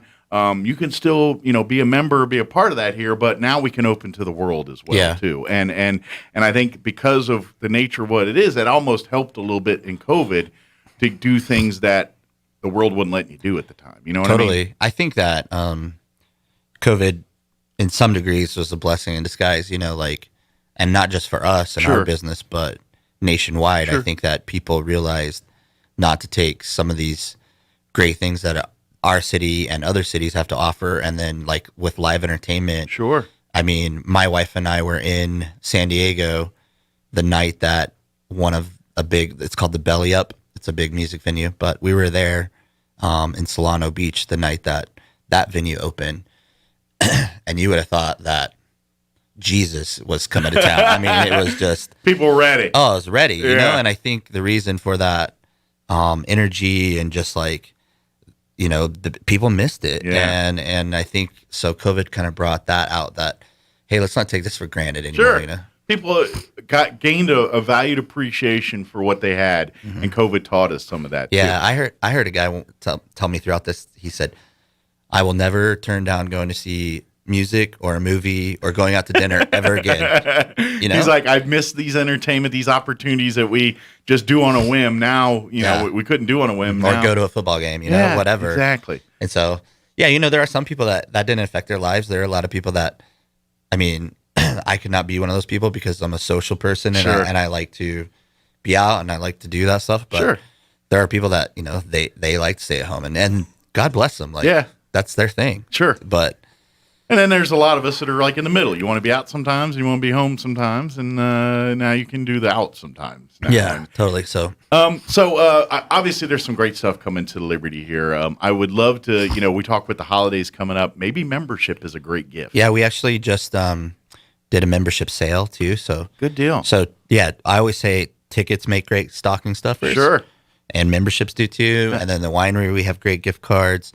And you can also do gift baskets at the winery. Absolutely. And we have a full humidor full of stocked of cigars. It's a great selection of cigars. Either one, you can just go, like if you want to go and have a full night out experience, they got you covered. But if you're like, hey, I just want to go out and have a drink, maybe smoke a cigar, chill, you know, you can do that too. Absolutely. It's like what you make of it, what you want, you know. And but if you want to do it up and have a party here, we got you covered too. But be safe. But be safe, obviously. Yeah. But that's the beauty of Liberty. It's what you want with it. And and obviously visit Pecos Flavors here and do some Christmas shopping. The great thing about the baskets and stuff, they can customize that stuff for you. It's not like a cookie cutter, okay, here's what's in your basket here. You're like, I love this, but instead of this, can we put this? Or like, yeah, sure. We can put whatever you want in there that we have here in our part of our inventory. We can go in this basket here. Yep, we do a lot for like if you're listening and you're an owner of a business, we do a lot for different businesses throughout town where they, you know, we want to thank these clients or we want to thank these different vendors. Sure. You know, so we thank your employees. Holiday. So we do a lot of baskets for them. Yeah, that's actually big business for you guys. You guys, I think if odds are pretty good, if around this time of year, December, there's usually a whole army of folks working on baskets back there. So we call them our elves. But yeah, it's the problem is getting them shoes. There's not a lot of curled up shoes available. It's weird.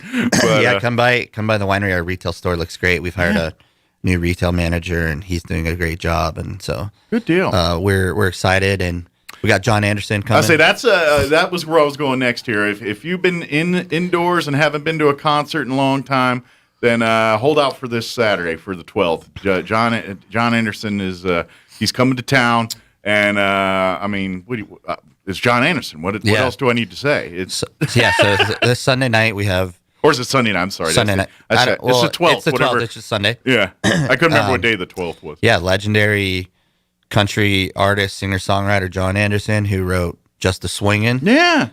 Blow Blow, Seminole Wind, Black Sheep, Chicken Truck. Yeah, he's got a whole catalog of songs. I don't know. There's a whole bunch of deep cuts. So I've seen him once before, and I'm excited. It's kind of rare. We're doing just an acoustic show. Okay. So he very rarely does this. So this is like an intimate, rare chance to see John Anderson. It's him and a steel player. Oh, wow. And I imagine artists like this probably put a lot more heart in those shows. And what I mean by that is because they get a little personal. They start doing things that are more personal to them. And you're getting more of that heart in the show. Totally. Yeah. I mean, he's been a pro. He won like CMA Artist of the Year. Yeah. I don't know what year he won Grammy. I mean, he's got a great career, you know, and so we're excited to have him. And then opening the show is Las Cruces original Josh Greider. He now lives in Austin, Texas. But Nice. Josh Greider will be opening the show. Yeah, well, he's got some prestige of his own. Yeah, right so there. it's kind of a double whammy, and we're excited. So it's this Sunday night. Okay. Doors open at 6. Show starts at 7:30. Very good. Tickets available at thelibertyinc.com. Very good. And yeah, of course, if you can go there, get your tickets. And if you want to learn more about membership and everything, you'll find all the information you need there. Thelibertyinc.com. Sure. And then, or you can call us 627-2121, and we'll answer at about 9 o'clock. Yeah. When everybody checks in. But it's a great, and then of course, while you're there, look at some of the upcoming events, because there's really a member exclusive events and things. We're doing a chili cook-off in January, like Texas chili cook-off. Okay. And so we did a green chili stew one. Cool. And we had a lot of people in there, and this is the meat, and I say beans. Some will disagree with me. Style chili. Correct. Oh yeah, that is a big thing. I'm a beans guy. I don't really care. Yeah. Just in my belly. I love delicious, but no beans. I'm sorry, you're making sloppy joes. Ooh, right. So you want beans? I want beans. Yeah, I'm kind of with you too. Yeah, I mean, I don't hate without beans, but I don't think it's true chili without the bean. It's got to have the beans and onions. Yeah, you get it. Put it in there. Jalapenos. Put it all to the party. That's a pool party, and I want it all in there. I'm with you. I honestly don't care. So bring whatever kind of chili you want. Yeah, have the debate. Change my mind if you don't want to do the beans. And so we have that, and we have some great shows lined up. We've got Eli Young Band coming in February, who is a massive country band that's done really well. But we've tried to have some variety. Like we did our first hip hop show in November. We had Chingy. Yeah, how did that go? It was great. Good deal. It was awesome. And then we've done like some metal and some rock, and so stand-up comedies. You've had it all. Stand-up comedy, yeah. So and I was thinking about with John Anderson on the way over here. We've had a lot of these like legendary guys, Marshall Tucker Band, Leon Russell. Yeah. Some of these guys. So if that's your cup of tea, sure, come out to the show. A-list celebrities. Billy Bob Thornton's been here a couple times, and I know he's not. He's more known for his acting than his music, but Billy Bob Thornton. Yeah, he was super nice. And then like YouTube sensations like JP Sears and some of those guys. But John Anderson this Sunday. Yeah. Come on out, thelibertyinc.com. Yes, thelibertyinc.com. It's gonna be a great, fun night. Doors open at 6, show starts at 7:30. That way you can grab a seat, get a bite to eat, get some drinks. Dude, if you're not eating when you're there, you're missing out half the experience. That's half. I mean, concert fun, that's great. But if you're not enjoying the foods that are there, you're really missing out. That's like going to Disney World and not getting on Space It's like Mountain. going to a movie and not getting popcorn. Yeah, exactly. That's exactly what it is. Right? What kind of savage doesn't do that? I'm with you, man. Unless you get like I'm gonna Ubers or have to go eat breakfast after this because we've talked about chili, popcorn. You got it covered. Maybe you can find those things for breakfast. Maybe I'll just come back on Friday and get some swing McDonald's. on band and grab some Mickey D's. We got you covered. We can put chili on it, not the chili you're talking about. The actual chili. Here. Get it on. But, yeah. I don't care. Either one would be good. You know what? I'd try it too. You put chili on an egg sandwich, I'll eat it anyway. Right. I mean, Texas chili. Yeah, I'd put it on there. I'd eat it. I don't care. I'm with you. Yeah, it all goes the same gullet. But anyway, please. But yeah, thelibertyinc.com is the website. Go there. Follow The Liberty on Facebook too. That way you can stay up to date on what, like if you become a member, that way you can just get a quick glance at, hey, we got some stuff coming up here. Yeah. What's going on? Or if there, sometimes impromptu things happen from time to time, and that's the best way to find out what's going on there too. Yeah. Like, if you get like a special, bourbon tasting sometimes those events come. We've done a lot of that, and that's member exclusive type privilege stuff. And we try to do like all these events, throughout the year. Like we do a crawfish fry, we do the green chili stew cook-off, we do a turkey fry, we do the chili cook-off. We have, Valentine's events, we have St. Patrick's Day events, so Cinco de Mayo, and I think.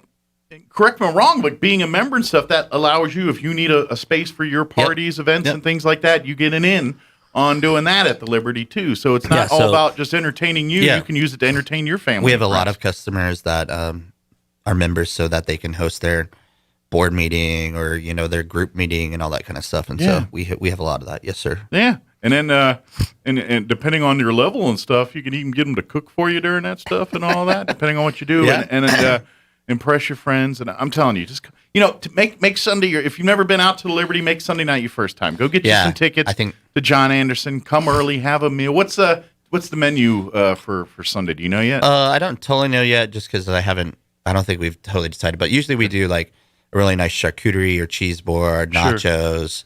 A lot of times it themes to the artist too. You get like your Texas country or that kind of like, all right, we're going to go a little more brisket barbecue kind of thing. But if it's tonight we are running brisket fries. Ooh. Yeah. So Dang. I'll see you there. Yeah. Or will you? You might just see a pile of food and some guy walking with it.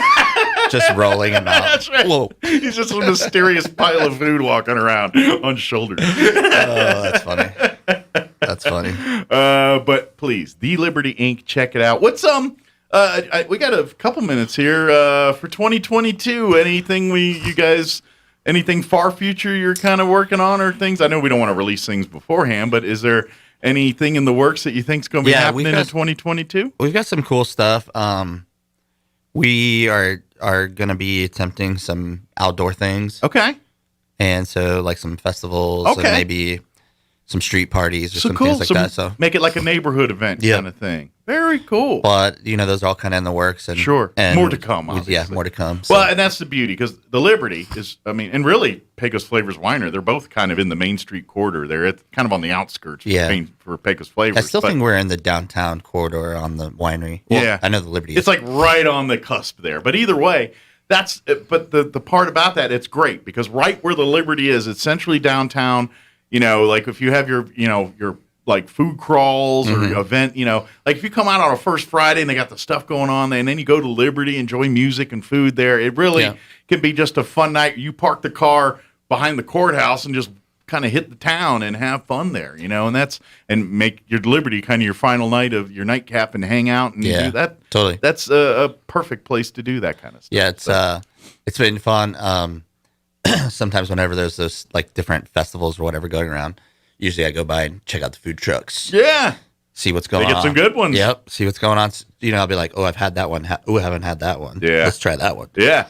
And then you don't get ideas or nothing for none of that. It's just fun to like go try them out. And, sure. And maybe that's something. I know you guys do food and everything, but maybe that's something. Maybe do like a food truck party out there. Yeah, we've had like some vendors that have done different events with us, like I don't know what exactly they're called, but like little trade shows. Yeah. And they've had, or conferences, and they've had different food vendors. So I always got to try those too. Sure. Well, I think it's a great idea because it's really like making a mall of food, and it's a win-win for everybody. Even if you don't try that one particular day, you're like, that's on my radar for next time. Yeah. It's like I tried Pop's barbecue. Good stuff. Really good. Yeah. Have you tried it? Yeah. I liked it. Yeah, it's good. There's not much barbecue I don't like, but I will tell you this. I can tell the difference between people that know what they're doing and not, because I like all the bar. I'll eat it, even if it's overcooked. I'm like, it's tasty. I'll eat it. But I know enough to know, all right, that person knows about smoking meat. It was good. Yeah. I enjoyed that. Yeah. So if they're listening and you want to send us some samples. That's right. I will take all your free food. Yeah. So will Josh. Yeah, make sure you call me. TheLibertyInc.com is the website. If people don't like doing online, is there a phone number over to Liberty or Pecos Flavors they can call and talk to? So 627-2121. Okay. Then call us and we can answer all your questions, help you get memberships, help you get tickets, whatever you need to do. Absolutely. Just call us. A lot of times we get people, people are curious. We have a lot of customers too from the Artesia, Carlsbad, surrounding area. Yeah. And so, they want to know times because obviously time is precious and we always try to run a professional environment. Yeah.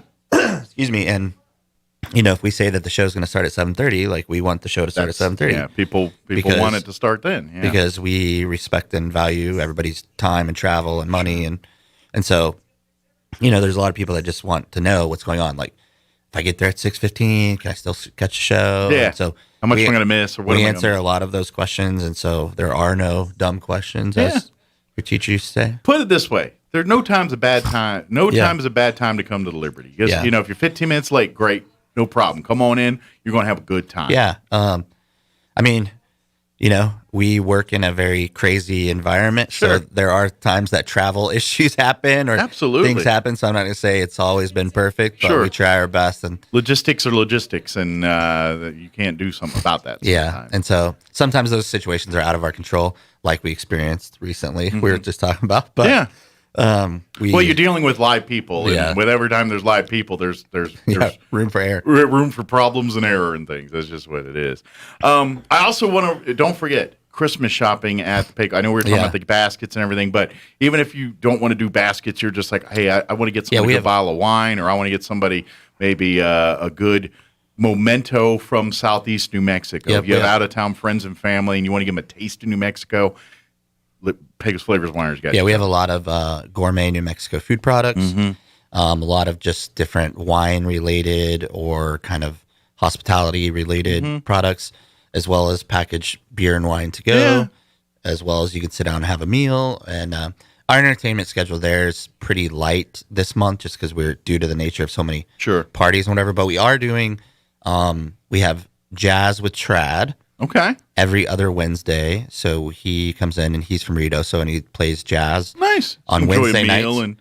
and So it wouldn't be Christmas like tomorrow, but the following Wednesday. Okay. And then every Saturday morning we have jazz brunch with Nice. with Michael Francis and a lot of the guys that are key players in the jazz festival. So all talented musicians. Oh, it's Very great. It's super talented. cool. It's one of the Do they be- work for food? No, unfortunately not. They work for cash. I was like, can you just buy them off with a sandwich or something? No. But I'll tell them you said that. Well, I mean, it depends how much food it is, I guess. Yeah, it's really cool. And that thing we kind of curated like, I don't know, 6-8 months before COVID hit. And so it was just starting to kind of peak. And then COVID hit. And then we've kind of come back and we've been doing it. And it's very well received. And it's a lot of fun. And I noticed you do trivia nights on occasion out there and Yep, things. so- So if you're looking for fun nights too out there. so all I that mean, stuff we were doing on the regular, Yeah. prior to COVID. So now that's starting to trickle Excuse back me. in a little bit here. And so now we're trying to get our calendar back going. Okay. And So I those sort of imagine things. if there's artists or people out there listening right now saying, I would love to do something at Pecos Flavors, get in touch with Josh and show him your talents, and Yeah. maybe he'll find something for you. Yeah, it's been cool, and we try to try to support our local community and our local network of musicians and that scene. Absolutely. Well, get some rub, some shine and some ability to, because they start there, and then who knows, maybe they're opening acts over at the Liberty here, and that happens all the time. Yeah, too. I mean- you get local artists opening for go. I know he's not local, but like with Greider, the Mhm. first time that he played, I think there was like 2 people now Yeah. there, and now he on his own will sell close to He's 200 got a following. tickets. Yeah, he's got it. He's established his name in this Yeah, area, yeah. and he's an artist that people love here. And So it's been cool. Yeah, so come out again. Sunday the 12th. John Anderson at the Liberty. TheLibertyInc.com is the website. INC, not INC, not INK. Yeah, INK. Correct. Thank you. No tattoos. Yes. Although maybe I don't know if there is a tattoo I haven't place. checked the LibertyINK.com. That'd be funny if it's a tattoo shop. I would love that. That would be so. And I think you should reach out to him and partner up on something. The first person that gets a Liberty tattoo will give free tickets for life. There you go. And a sandwich. And a sandwich. But yeah, the LibertyInc.com. Go there, learn more about membership, get your tickets for John Anderson for Sunday night, and then while you're out, come have lunch at Pecos Flavors Winery. Yeah, today. totally. Come on, Or brunch. Yeah, or brunch, or come on on, and I don't care how hungry you are. There's like the perfect meal. If you just want a little snack or something, Cookies. they got you covered. Yeah. Or if you're ready to sit down and put your elbows down and get into a sandwich or something, they got you covered. So Yeah. Good It's deal. making me hungry. I know I'm starving now. I done messed up. Thank you, man. Yeah. Anything else anything we missed? Anything else we want to get out there? No, I mean, we've got some great stuff, like we were talking about. We've got Eli Young Band. Yeah. We've got Reckless Kelly coming back. Follow the Liberty on Facebook. Yeah. The Liberty Inc. on Facebook. And we're stay up just to date on that stuff. Staying busy and grateful for all the support that this community and this area has shown us. And hopefully we'll still be around. Absolutely. Let's come have a party. So, thank you, sir. I think you guys are really doing well. I'm not worried about that. Y'all find your way through the dark somewhere or another. You kind of do. Yeah, I got a little dark there for a minute. I wasn't. Yeah. I'm sure you're sweating a little bit. Yeah. You're like, oh, I mean, well, if you weren't in COVID, I don't think there was a human being not sweating it a little bit during COVID. So. Yeah, it was dark, but we're grateful. And like I said, there were some silver linings. So. Good. And now you're coming bigger, badder, faster, stronger. Yep, so, that's what I'm talking about. Awesome. Well, thank you, Josh. Yeah, man. We'll see you next time. Yes, sir. If I don't see you before Christmas, I probably will. But if I don't, so. Merry Christmas. Yeah, you and your wife usually come in and get some stuff. There we go. Yeah, I'll we got some shopping to do. So I'm not in the doghouse yet, so that's good. But I got a lot of time between now and then to screw that. You got a lot of time. Thanks, Josh. It is 8:44. Let's pause. Yeah, my wife's not listening. I'm safe. 8:44. Let's pause for some news, weather, and your town hall business update. Don't go away. Now for a Pecos Valley News update, I'm Jared Cirillo. A large dump truck lost control and flipped over on a stretch of US 285 in Chavez County Monday night. Deputies responded to the location and found that the dump truck's load of sand had spilled across all lanes of traffic. So that caused a bit of a problem. The road had to be shut down. The driver of that dump truck was slightly injured in the wreck, but he's expected to be okay. No word on why the unnamed driver lost control. ExxonMobil says it has a plan for cutting greenhouse gas emissions from its operations in one of the most prolific oil fields in the country, saying it hopes to achieve its net zero goal for operations in the Permian Basin by 2030. The company made the announcement Monday, saying that the effort would target both of its own operations as well as indirect emissions associated with the electricity that it buys to power well sites and other infrastructure in the basin. The Permian Basin spans parts of southeastern New Mexico and West Texas. You're up to date. I'm Jared Cirillo reporting. I'm meteorologist Steve Hamilton with your Pecos Valley weather. Looks pretty good for the next couple of days. Our temperatures will be gradually warming up a little bit. 65 for the high today in Roswell. We'll be in the low 70s for Carlsbad and Artesia, and it should be mostly sunny with high pressure overhead. Low to mid 30s and clear for the overnight hours, and then sunny and low to mid 70s on Wednesday. Fair and mild weather coming up for Thursday. That's your latest forecast. I'm meteorologist Steve Hamilton. With the SRN News Business Brief, I'm John Scott. Wall Street closed out a bumpy week with more losses following a mixed reading on U.S. jobs. Markets that investors said was tough to parse. The S&P 500 gave up an early gain and closed 0.8% lower. The benchmark index is coming off a jolting stretch where it swerved by at least 1.2% in 5 straight days, pounded by uncertainty about how the newest coronavirus variant and about when the Federal Reserve will halt its support for markets. The Dow was down 59 points to 34,580. The Nasdaq dropped 295 to 15,085. The S&P 500 lost 38 points to 4,538. New York oil fell 24 cents to $66.26 a barrel. With business, I'm John Scott.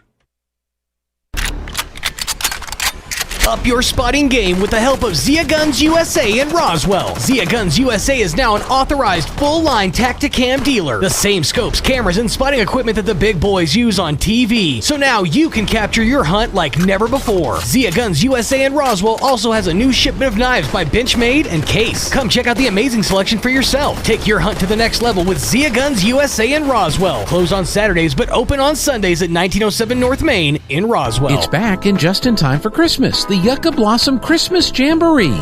Come experience a winter wonderland of vendors. Over 50 will be fully stocked to help you take care of all of your Christmas shopping. No waiting, no shipping. The Yucca Blossom Christmas Jamboree is Saturday and Sunday, December 11 and 12 at the Eddy County Fairgrounds. Family fun includes a cornhole tournament, Moose Caboose Kids Train, a mechanical bull, Runyon Ranch Petting Zoo, and more. Bring the kids because you know who will be there too. Saturday and Sunday, December 11 and 12 at the Eddy County Fairgrounds in Artesia. And thanks to Navajo Refining Holly Frontier for helping us get the word out. Being in the Army National Guard is about more than just serving your country. It's about being there for your community when your neighbors need you most. The Army National Guard makes college affordable. Serving part-time lets you attend school full-time while you take advantage of education benefits that can help you graduate debt-free. If a civilian career is your goal, serving part-time allows you to work at a full-time job. The skills, qualities, and contacts you'll develop in the Guard can open doors to a great civilian career. Want to serve but worried about being away from friends and family? Part-time service in the Army National Guard allows you to serve close to home. Serving in the Army National Guard lets you have the life you want while you enjoy the many benefits of serving your community and nation. You owe it to yourself to learn more about how the Army National Guard can fit into your life. Visit NationalGuard.com. Sponsored by the New Mexico Army National Guard. Aired by the New Mexico Broadcasters Association and this station.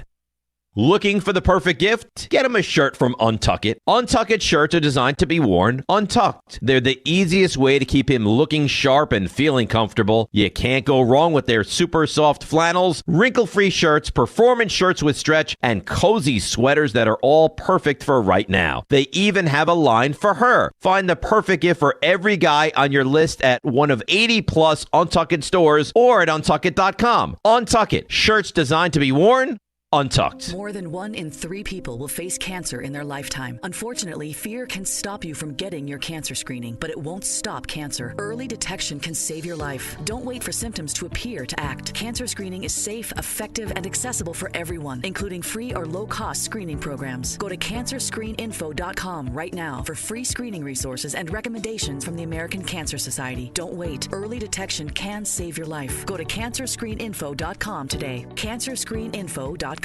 Here's a Mornings with Mike Winters fun fact. U-Haul is the world's largest advertiser in the Yellow Pages.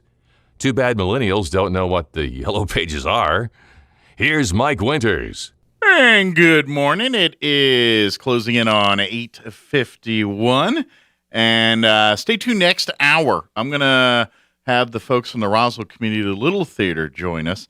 They are going to be talking about a lot of things. They've got one more weekend of Mother Goose Gets Eaten by Werewolves. Great chance to, great play, a lot of fun, great time for the family this weekend for that. And then on the 18th, they've got their big Santa's Talent Search event.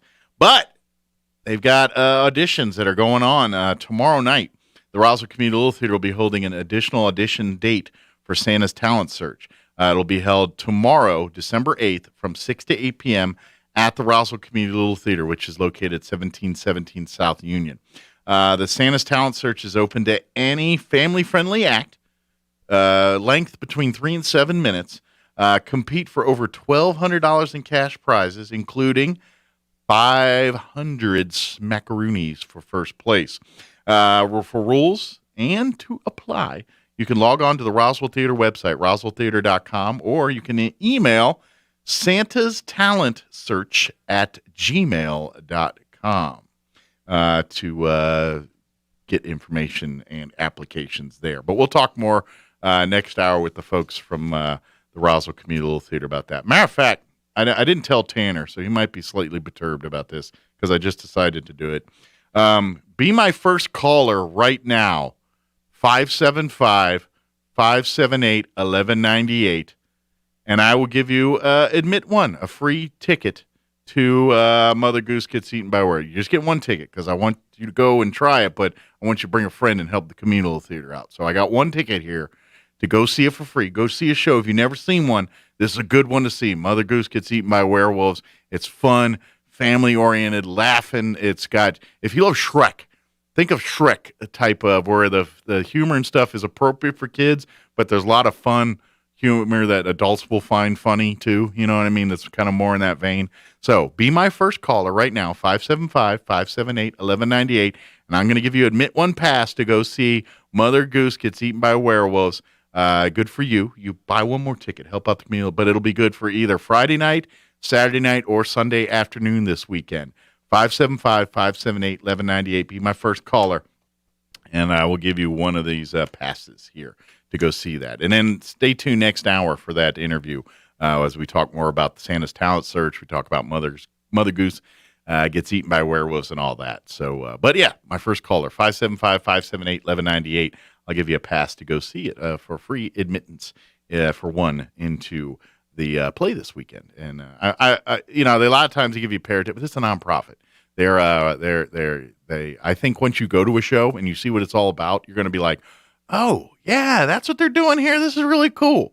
And so I will dangle a carrot, give you a free one. And so you and buy one for your, because rarely do we go to a show by ourselves, right? I mean, some people do, but for the most part, you take a friend or a date or a family out for something like that. And we'd love to have you do that. But I want you to support the Communal Theater too, because they got a roof over their head that needs repairing, and that's quite expensive. And they've got a lot of things that they're taking care of there. So tickets, I believe, are only like $10, so it's very affordable. But a free one, first caller, 575-578-1198. We'll get that set aside for you there.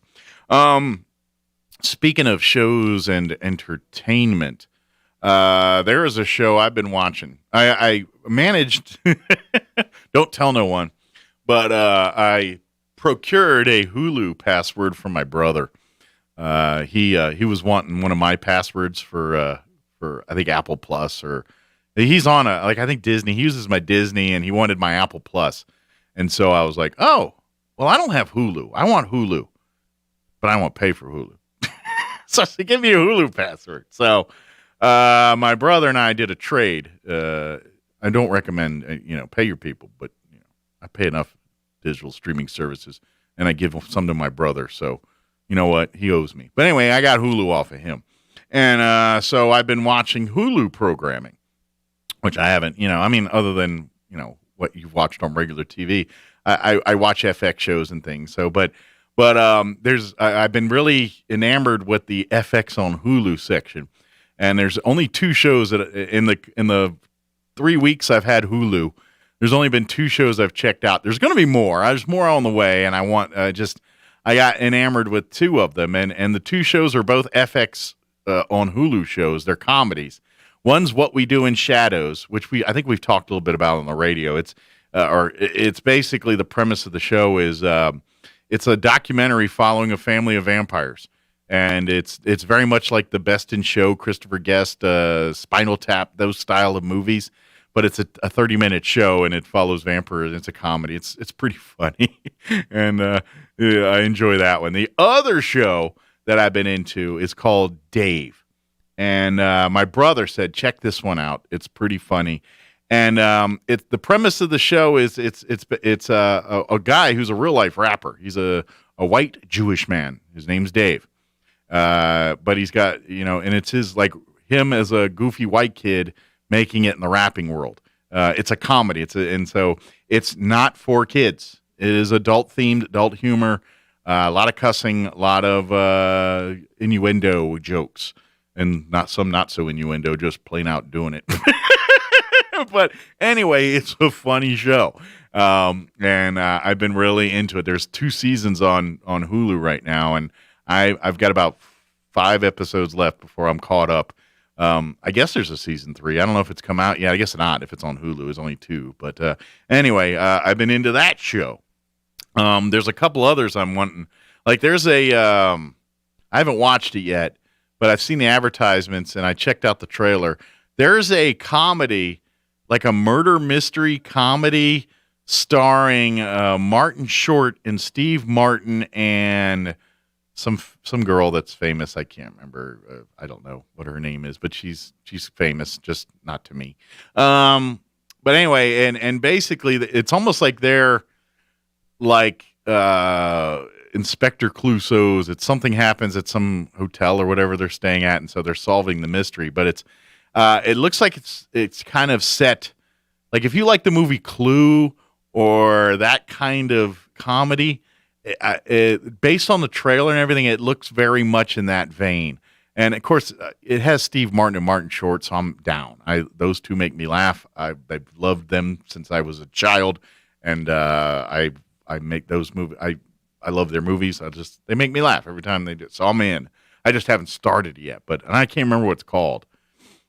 But it's like if you have Hulu, you see it. It's like at the very top. It's a Hulu original series that they do. So they're going to promote it, but I haven't checked it out yet because I got so wrapped up in Dave and What We Do in Shadows that I haven't had a chance to get on those yet. And it's kind of like I got so much going on. Like Tiger King 2's out.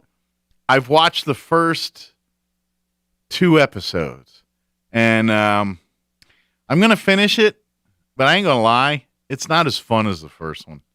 It's they get into, like, this last episode I just watched, it was all about Carol Baskin's husband and his time in Colombia. And I mean, it's interesting and, entertaining, but it's not the train wreck factor like the first one was, at least so far. I don't know. I haven't got into, I've only seen the first 2 episodes. So, but wait, there might be more. But, as of right now, I'm not digging it like I was the first one. First one had that train wreck factor.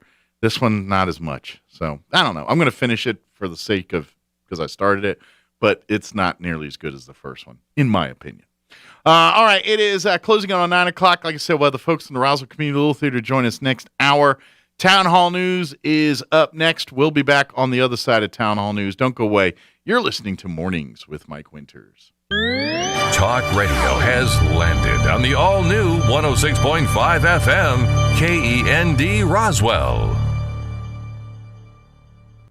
News this hour from townhall.com. I'm Rich Thomason. They're talking President Biden and Russian President Putin on a video call amid fears that Russia is preparing to invade Ukraine. White House Press Secretary Jen Psaki says Mr. Biden will warn his Russian counterpart against such a move. It is an opportunity for the president to underscore, of course, U.S. concerns with Russian military activities on the border with Ukraine and reaffirm the United States support for the sovereignty and territorial integrity of Ukraine. A U.S. diplomatic boycott of the upcoming Beijing Winter Olympics has infuriated China, which is lashing out at the Biden administration. A foreign ministry spokesperson says the U.S. is attempting to interfere with the Winter Olympics out of ideological prejudice and based on lies and rumors. The comment comes amid an increasingly bitter feud over the Biden administration's decision not to send officials over human rights concerns. Correspondent Charles De Ledesma, the U.S. will not send diplomats or government officials to the February Games, but American athletes will go. Today marks the 80th anniversary of the Japanese attack on Pearl Harbor. It claimed more than 2,000 American lives. And at the U.S. Naval Base near Honolulu, about 30 survivors and 100 other veterans of war are expected to attend the annual ceremony to remember those killed in the attack that launched the U.S. into World War II. They will observe a moment of silence at 7:55 a.m. Hawaii time, the same minute the attack began. The bombing killed more than 2,300 U.S. troops. Several women who helped the war effort by working in factories are in Hawaii to be part of this year's remembrance. I'm Mike Hempen. On Wall Street, the Dow is up 583 points. The Nasdaq ahead 442 points. The S&P 100 points higher. More on these stories at townhall.com. Why are cash-out refinances such a big deal right now? Uncle Ryan tries to teach me something. I really feel like right now might be a once-in-a-lifetime opportunity. I've been doing this for 18 years now, and I've just never seen a market where the rates are so low and values across the country have skyrocketed as much as they have. That combination, I remember one couple in particular, they were looking to do some home improvements at the house, but they were worried about their payments going up. Well, with rates being so low and them building up so much equity in the home over the last few years, we were able to get them the cash out for those home improvements, and their payments actually went down a little bit. Every single situation is different, but it does happen more often than you think. So it definitely does not hurt to call. We are United Faith Mortgage. United Faith Mortgage is a DBA of United Mortgage Corp. 25 Melville Park Road, Melville, New York. Licensed mortgage banker. For all licensing information, go to NMLSConsumerAccess.org. Corporate NMLS number 1330. Equal housing lender. License in Alaska, Hawaii, Georgia, Massachusetts, North Dakota, South Dakota, or Utah. The head of the World Health Organization's Europe region says while there is concern about the coronavirus Omicron variant, the fight should still be focused on the currently dominant Delta strain. WHO officials say the introduction of the Omicron variant to Europe has been widespread, but it is still too early to predict the speed and extent of its future spread.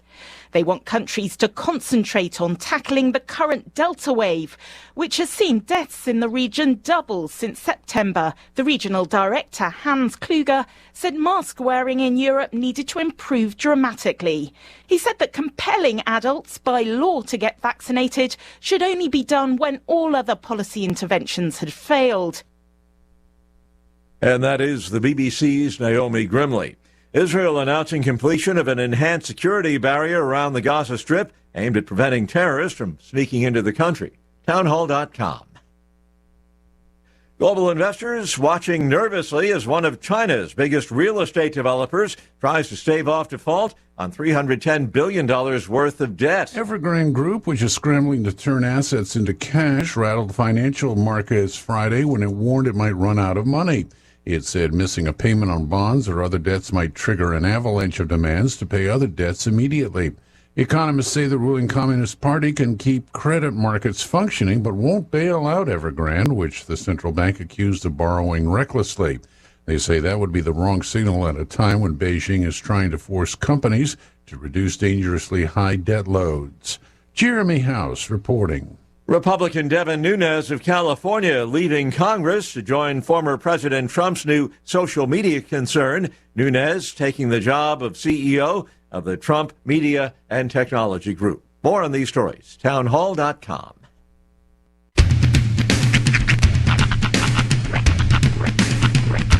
What in the wide world of sports is going on here? I promise you, whatever scum did this, not one man on this force will rest for 1 minute until he's behind bars. Now let's grab a bite to eat. Yeah, come on. I feel the hot wind on my shoulder and the touch of a world that is older. I hit the switch and check the number. Leave it on and then I slumber. I hear the rhythm ringing through it. Flamenco guitar and cumbia music. I hear the talking of the DJ. The travel said, what does he say? I'm on a Mexican radio. I'm on a Mexican radio. Broadcasting live from high atop the J.P. White Building in downtown Roswell, New Mexico. It's Mornings with Mike Winters on 106.5 Roswell's Talk FM. Is that what I sound like when I talk? Now, here's your host, Mike Winters. And good morning. It is 6 minutes after 9 o'clock. Welcome to hour number 3. Chris Inviernos. Mornings with Mike Winters right here on 106.5 Roswell's Talk FM. Welcome to Tuesday, everybody. Pearl Harbor Day. Second day of the rest of your life. Yeah. Day that shall live in infamy. December 7th, we had a great discussion at the beginning of the show about some of that stuff, if you'd like to go back and hear it. But, yeah, it's, remember this day. Always remember, set your alarms. Yeah, and I would say if you ever get a chance to go to Hawaii and go to Oahu and Pearl Harbor, take advantage of it. It's a bucket list place. For me, it was really a beautiful, solemn place. It's just well done. It's and they like when you take a boat to get out to the Arizona Memorial, and they every time they throw a bouquet out to the every time they boat over. Yeah, every time a boat, the fallen sailors and everything on that, and it's what else is cool is. They got the mooring cleats. I guess that's the term. I was in the Air Force, not the Navy. Sure. But they got the big mooring cleats, which are slightly bigger because they're battleships. These aren't dinghies that they're parking in there. These are big, giant battleships. Right. But they've got where Battleship Row was, which is where all the battleships were parked when Pearl Harbor was attacked. They've got the different ships, their names of who was parked where. Oh, really? So, like, where the Oklahoma, where the Arizona, where the Maryland was, where the various, there was, like 8-10 battleships right there in that Battleship Row there. And Arizona was amongst them, and obviously that's the one that is still there today. But, yeah, it's an impressive trip to go see the museum, the whole Pearl Harbor experience. Absolutely. Ford Island, the whole, because it was the Navy base, but the Army was there as a forward. It was a multi-joint base. It wasn't just Navy personnel there. So it's an interesting place to see. If you've never been there, highly recommend doing it. Absolutely, so, yeah. Here's what we have on tap for this hour of the show. We'll get you up to date with the weather here in just a few. Nice today. Could see some. Although it looks kind of ominous. Looks right a bit now. dreary right now. Hopefully, it's going to shape up a bit. It's supposed to be mid 60s and sunny today. So eventually, this will burn off, and we'll get that. Right. So, but we'll get you up to date here in just a few. Sweet. And then here about 9:15 or so, Alethea Hartwell is going to join us from the Roswell Community Little Theater. Of course, we got one more weekend of Mother Goose Gets Eaten by Werewolves, and then Santa's Talent Search. Matter of fact, tomorrow night they're doing an additional audition. Additional audition. An auditional.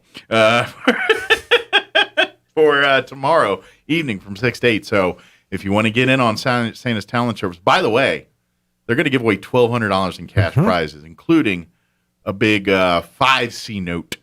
Dang. No, it's not a $100 bill. They'll give you cash, but $500 for first place. So, I don't think it's an actual $500 bill. I don't think those exist.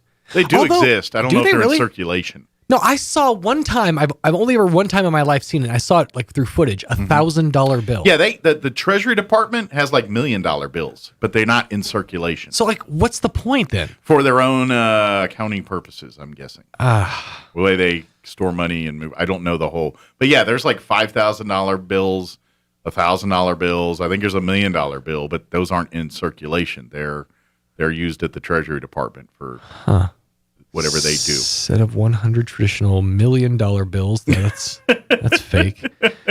No, they're not publicly accessible. 6 discontinued and uncommon U.S. currency denominations. Yeah. Let's see. Well, the $2, obviously. Oh yeah. There is a $500 bill. I'll be darned. Let's see. Who is the portrait? Oh, McKinley. On the front of a $500 bill. Rolled off the presses in 1945, formally discontinued 24 years later in 1969. There's a $1,000 bill that featured Alexander Hamilton on the front.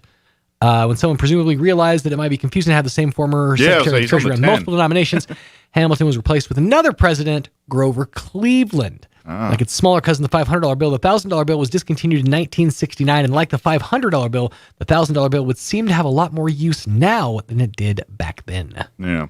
So I think they still have them. Could you imagine still having held on to like a $500 or $1,000 bill and having one of those today? Yeah. What in God's name that would be worth? $500. On the collector's market. Dingus. You waterhead. It's worth whatever somebody will pay for it. It's like, okay, one of the things that used to infuriate me as a kid, and I know that I'm not the only one, is when grandparents would get you savings bonds for Christmas, birthdays, Arbor Day, whatever. They never make the full maturity. If you hold on to this for 15 years, it'll be worth $5 more. You're telling me this when I'm 7. That's why they give it to you when you're a kid. That sounds like a big deal. By the time you're actually there, no, it doesn't. Dude, $5 more in 10 years didn't sound like a big deal to me then. It definitely don't sound like a big deal to me now. I can't even afford a foot long with that. Sheesh. Yeah, well, that's why you don't see a lot of people buying them anymore, I don't think. Footlongs? No. Oh, savings bonds. Yeah. That makes a lot more sense. Well, a lot of it was war effort. I just put most of my money in sandwiches. That was part of the war effort, World War II. Get your bonds and, support the military. And then by our age, they were just like, invest for the future. Look I'm like, for the Union label. That has nothing to do with it. I wanted to do a jingle. Yeah. I just think the marketing was really good on that, but the actual thing was not. No, but yeah, I knew I had at least 2 grandparents that would get me. I think I still even have a couple of savings bonds sitting around somewhere. You should cash them bad boys in. I'm sure they're in like 3 houses ago. I never had. See, that's the thing. They would give them to me, but I never had possession of them. My mom has them. That's why they're still around. Maybe she cashed them. Probably. Hopefully, you just get some pig food or something. I mean, God. That's right. Maybe she used them. Put it to more use than I'm going to get out of it. Let's be honest.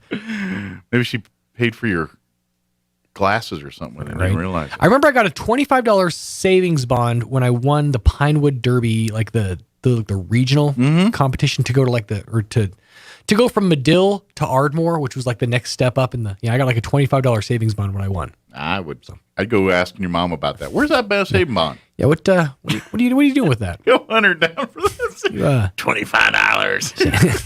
Saying, Papa's thirsty. Never got my cut. Hold out on me. Don't make me take you to court. Don't be stingy. Let's not do this Mary Kate and Ashley style. I love you, Mom, but I'll Britney Spears that's right. the 80s out That's of this right. thing. Don't make me go full blown Jamie Lynn on you. Y'all. Oh, man. Yeah, well, it sounds like you need a conversation with your mother. Holding out on me.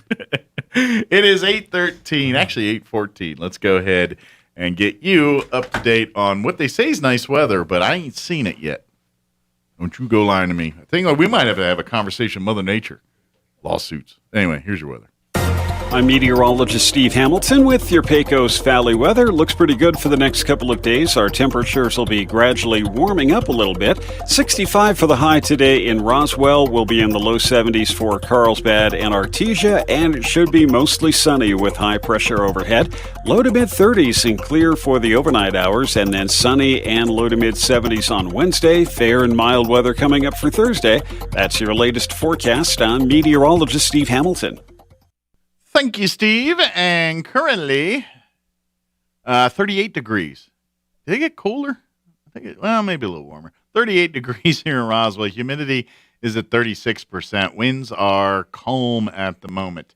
Partly cloudy today, although it's mostly cloudy at the moment. Highs of 64 expected. Winds will be out of the south, 5 to 10 miles per hour. Tonight, mostly clear. Overnight low of 32, so we'll be right at freezing tonight. West winds at 5 miles per hour. We'll be back into the low 70s tomorrow. Sunny, highs of 71 expected. Winds out of the south, 10 to 15 miles per hour. Partly cloudy tomorrow night with an overnight low of 39 degrees. Southwest winds at around 10 miles per hour. Thursday, another warm one, but breezy. Sunny and 72, but winds will be out of the southwest early, 10 to 15 miles per hour. Increase in 15 to 20 tomorrow afternoon. Thursday night, warm one, partly cloudy. Overnight low of 44. And then Friday, mostly sunny, 65 and breezy. And that's going to bring cooler temperatures for the weekend. Saturday, sunny, high of only 51. We'll be back into the low to mid 60s, 64 on Sunday. All right, it is 9:15. And real quick before we take a break, I want to invite you out to be a part of the grand opening of the celebration of the Valley Cafe, which is happening 1 week from today, Tuesday, December 14th. The Valley Cafe is located inside the 180 Youth Building at Church on the Move, located there on Brasher and Roswell. Swing on by and enjoy some of their soups, salads, sandwiches, burgers, and much more. Try some of their signature dishes, too, like their sweet and spicy burger that's got honey jalapeno bacon barbecue sauce. Yeah, honey jalapeno bacon barbecue sauce. All that on a burger.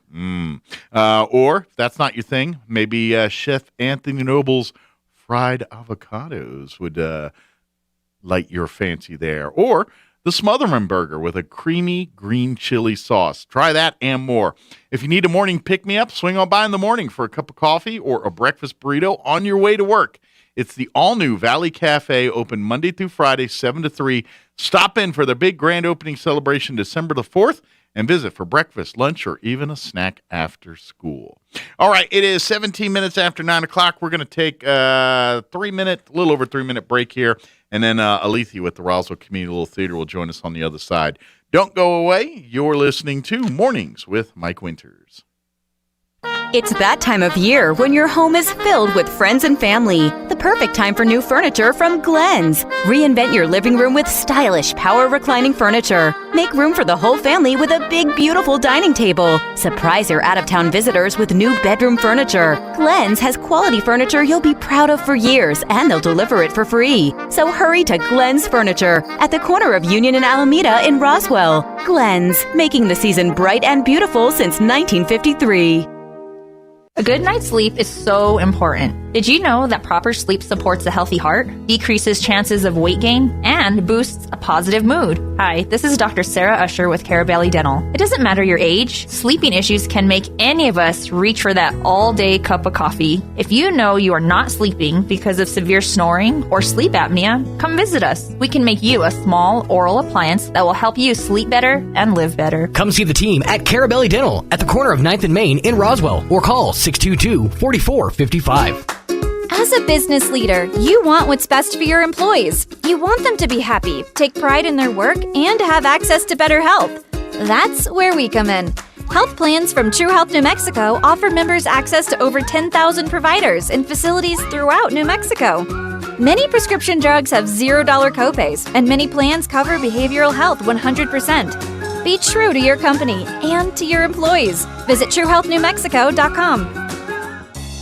Times are changing, and today's funerals aren't always the sad and solemn events you might expect. This is Gabriel Casaus from Lagrone Funeral Chapel. Along with hymns and scriptures, today's funeral services are often filled with fish stories, country songs, and a joke or two, golf clubs and hot rods, favorite recipes, and kitchen disasters. At Lagrone Funeral Chapel, we believe a funeral should reflect your loved one's personality, passion, and sense of humor. When you lose a loved one, we're here, because at Lagrone Funeral Chapel and Crematory, we make it personal. 900 South Main, Roswell.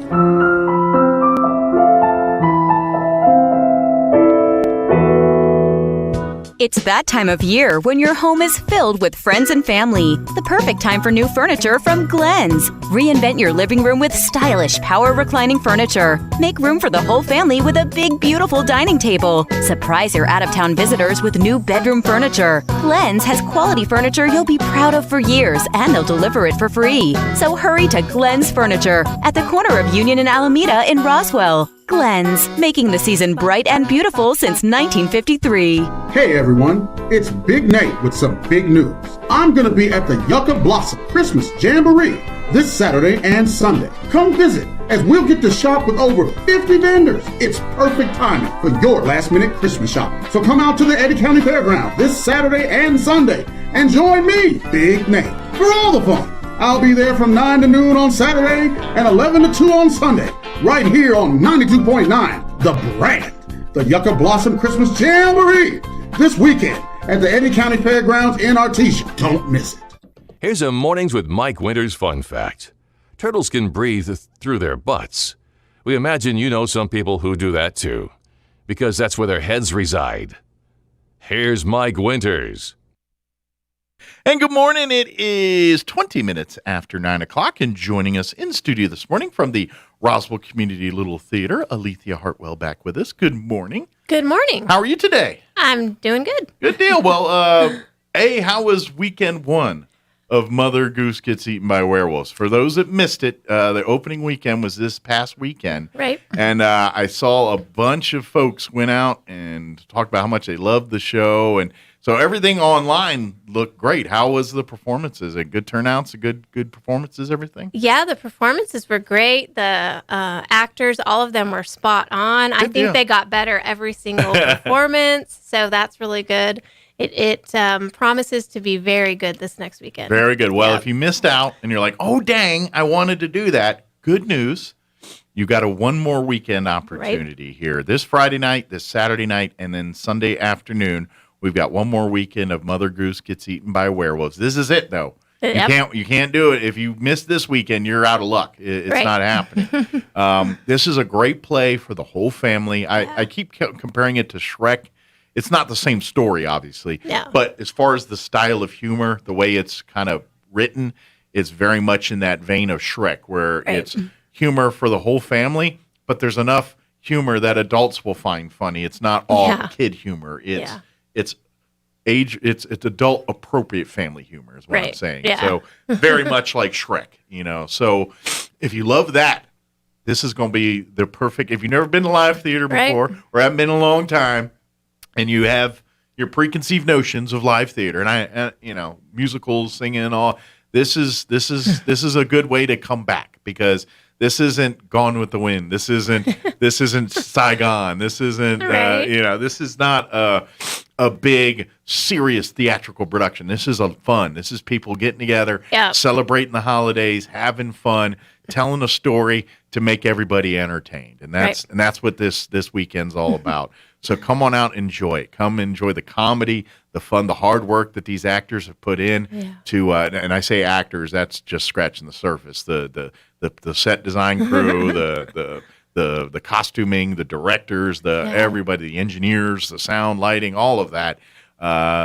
support their efforts and come out and be a part of it. So what's obviously you're directing for this piece. Right. What's I'm curious, do you look at plays as in director's eyes different than, because obviously you've been involved with the communal theater and you've sat and just enjoyed plays and things. Right. But as a director, do you watch it differently than just somebody in the audience watching it? Or, I mean, are you looking, because I think the rest are just following the story, watching the story, and you're looking at details. You're looking, all right, was the timing right? Right. Is the set correct? How many lines did they miss? Yeah, I mean, does it change the way you view the story, or does it not? I think definitely it does. I don't think I could help it not. You know, it's for one thing, I've already seen it over a dozen times. So you're very familiar. You know what's coming next. Right. And what's really funny with this cast and this script is that there's so much room for ad-libbing, and it is different every single night. So if you went out this past weekend, you're like, man, I had a good time. Come out, because odds are pretty good.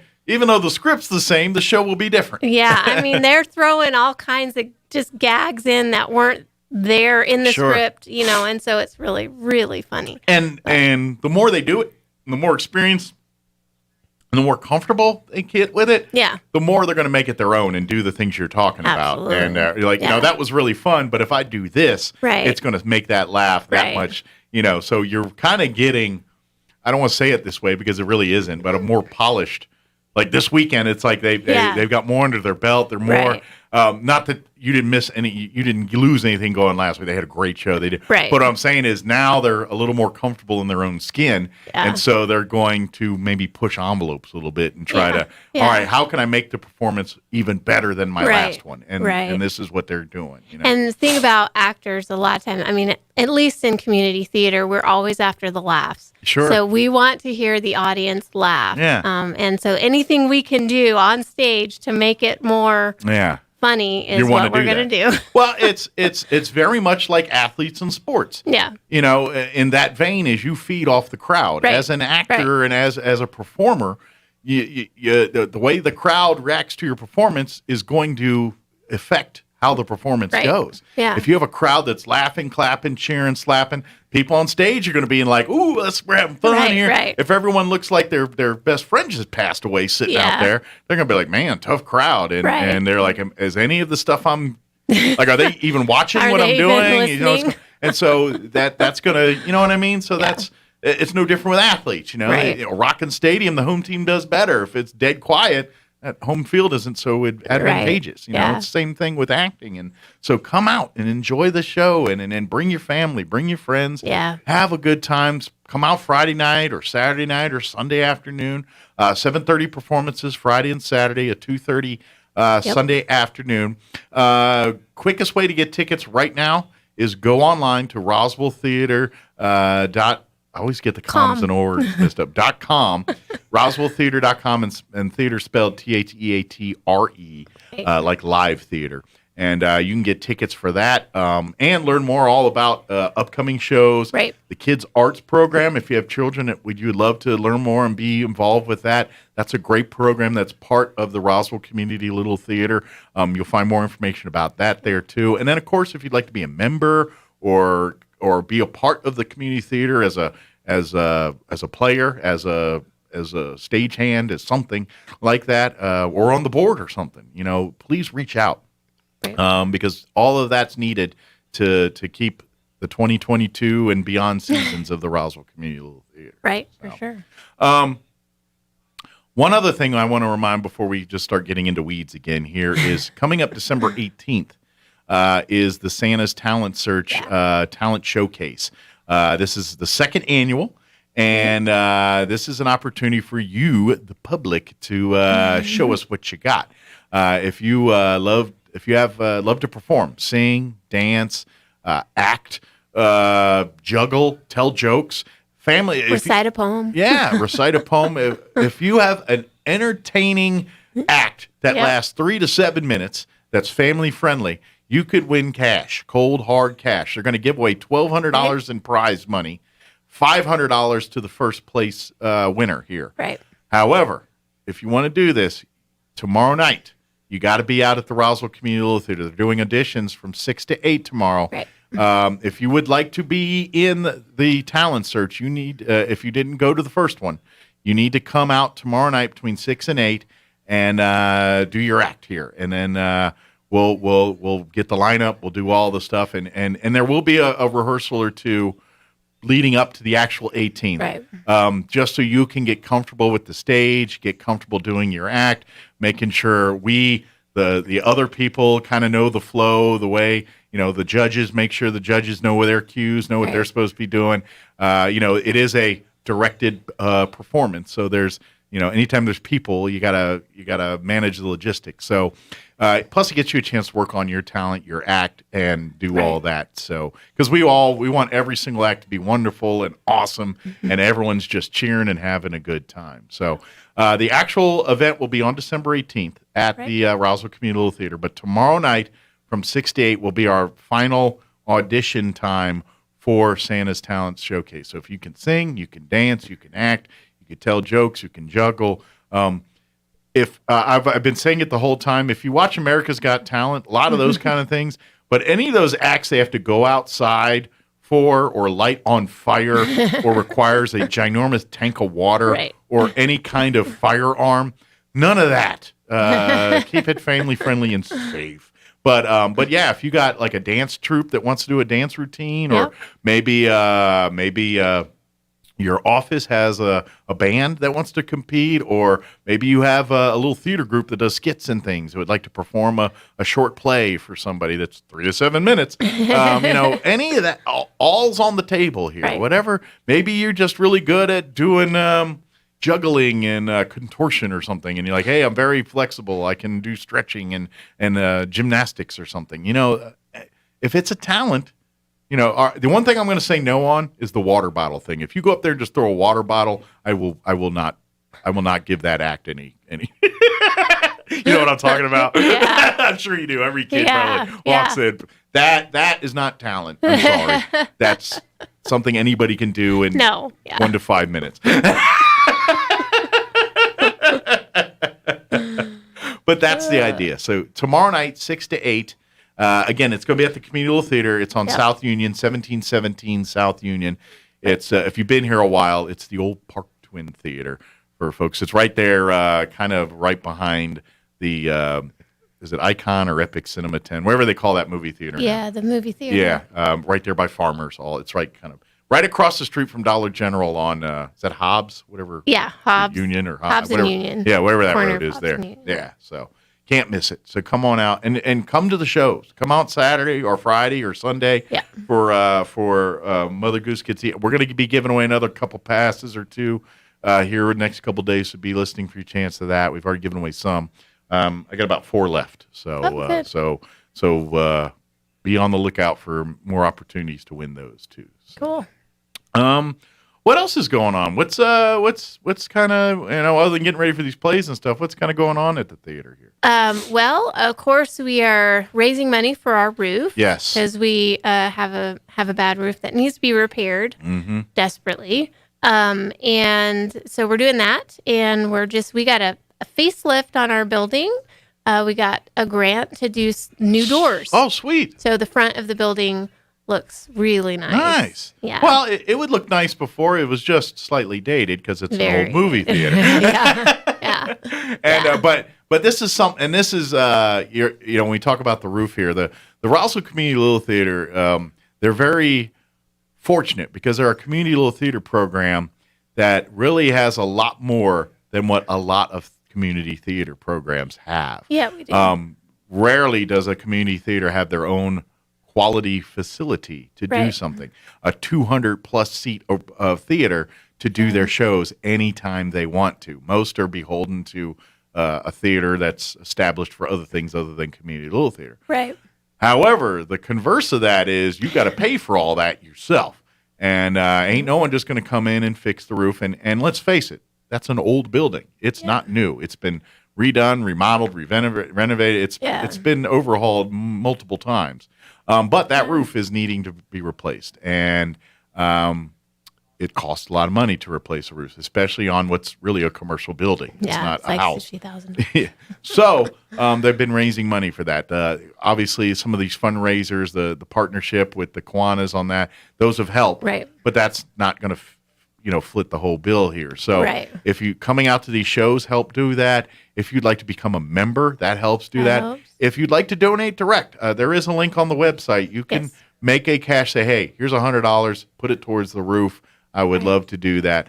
All of this helps do that because let's face it, if that roof can't be replaced, community little theater's in trouble. They can't, if there's no place, and not only is it a place to perform, it is really the headquarters of the Roswell Community Little Theater. All of their set designs, costuming, everything that's pretty much property of the Roswell Community Little Theater is under this leaky roof. Right. And so it's all gone if we don't get this roof fixed. So please support. Come out. If you love live entertainment, if you love theater, if you love the ability you can go drive 5 miles from your home and then grab a great night of fun live entertainment. If you want to enjoy that ability. And in essence, help our community grow through the Kids Arts Program, exposing children to theater, arts, and education that way. Being a platform for young people to perform, to do things, to figure out their talents and skills, to go on to be productive people in society.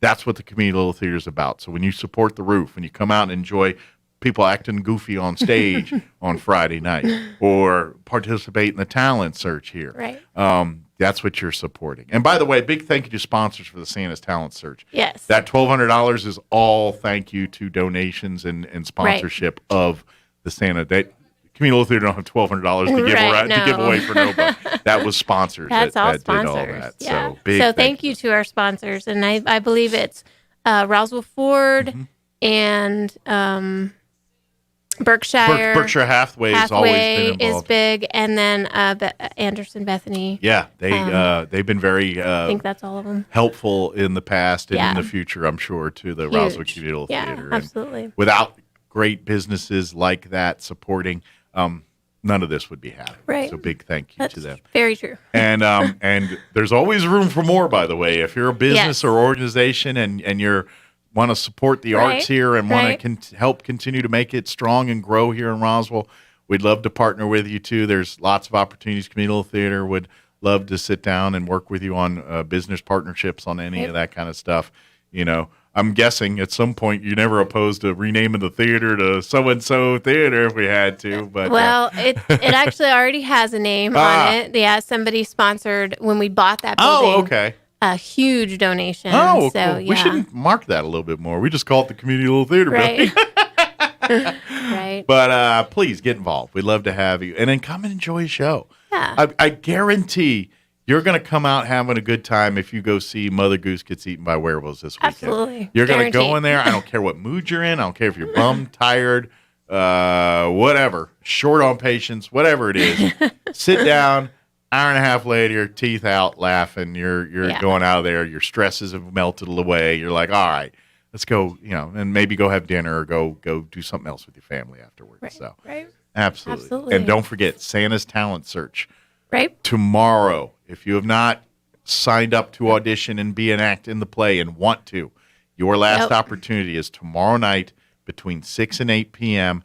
at the Roswell Community Little Theater, 1717 South Union. Do they need an RSVP or anything? Just kind of show up. Just show up. Just show up with your ready to do your act. Ready to do your act. Yeah. Wow, the judges.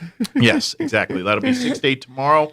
And then, again, you're competing for cash prizes, $500 to first place, $1,200 in total cash prizes will be given out on the 18th. Right. And this is your chance. Bring your family, bring your friends. And then, of course, on the 18th, come out and see all this hard talent. Come on out. Cheer on your favorites, everything else. The judges will be the ones making the decision on who gets the money. But But obviously, remember we were talking about crowds and things? Yes. The judges are going to be watching the crowd. They're going to be seeing if the crowd's reacting and everything. That's going to come into play on how they decide the winning acts and things. Right. That's part of it. Is you could be very talented, but if you're not moving the needle, then that's crowd. That's all part of it. Stage presence, how you get the crowd going, and that's all a factor in your judging here too. So that's true. So bring your friends, come on out. Let's pack that. Let's standing room only in there for the theater on the 18th and this weekend. Right. And come be a part of it. Right. So we've got auditions coming up also for 4 Old Broads. Okay. Which, if you know anything about the Golden Girls, yes, this is kind of in that vein. It's very much inspired by, I guess you could say. Yeah. Okay. And so those auditions will be next week, the 13th and 14th, and I believe it's at 6:30 at the theater. So for that cast, 4 old broads, 4 women. 4 old broads. What else do you need? We need 4 old broads, and then we need 2 nurses. Okay. One kind of a little older and one kind of younger. Do they matter if they're male or female? I think they're both women. Okay. And then we've got one male character who is kind of like he thinks he's a Casanova. And he's like an ex-Elvis impersonator. So if you've really watched funny. The Golden Girls, you can attest to the cavalcade of suave men, that kind of older suave gentlemen that kind of tried to woo one of the Golden Girls. Right. Think of this character as that role in the Golden Girls. Yeah. Cool. Very so much. it should be a lot of fun. And they don't perform until February, but the director is doing auditions now, and then they'll break for Christmas. So they want to get the cast set and then break for Christmas, and then after Christmas hit the ground running with performances and practice. But if you're interested, what's the date again on the 13th and 14th December? So that's next Monday and Tuesday. Okay. And at 6:30. Very good. And so there's 6 roles altogether that they need? Yeah. 6 or 8? 7. 7. 2 nurses, 3, and then yeah. I'm sorry. I don't do math well. They need a little over a half dozen. Right. But if you're interested, but also at the same token, if you want to be involved, but you're like, I don't want to act, I don't want to sing. Right. But if you're thinking, I'd love to help design set, I'd love to make costumes. Hey, do you guys have enough people to run the sound and lighting? I'd love to learn and train on that. Yeah. There's never enough people that know how to do sound and lighting because of that. If there's one, they get sick sometimes. Something happens and they're not available. So you like to have at least 2 or 3 or 4 that could easily step in the booth and take care of business here. Right. So if you want to volunteer your time and do some of that, even though you're like, I'm not an old broad, I don't want to stand on stage, I don't want to do that, but I'd love to help in those other ways. Or construction, if you love building things and your people at your house like, stop tinkering in the shed and go find some other projects. Communal theater will say, come on, because Chris and them, they'll be like, hey, you can help us build a fireplace. You can help us build a doorway over here. Right.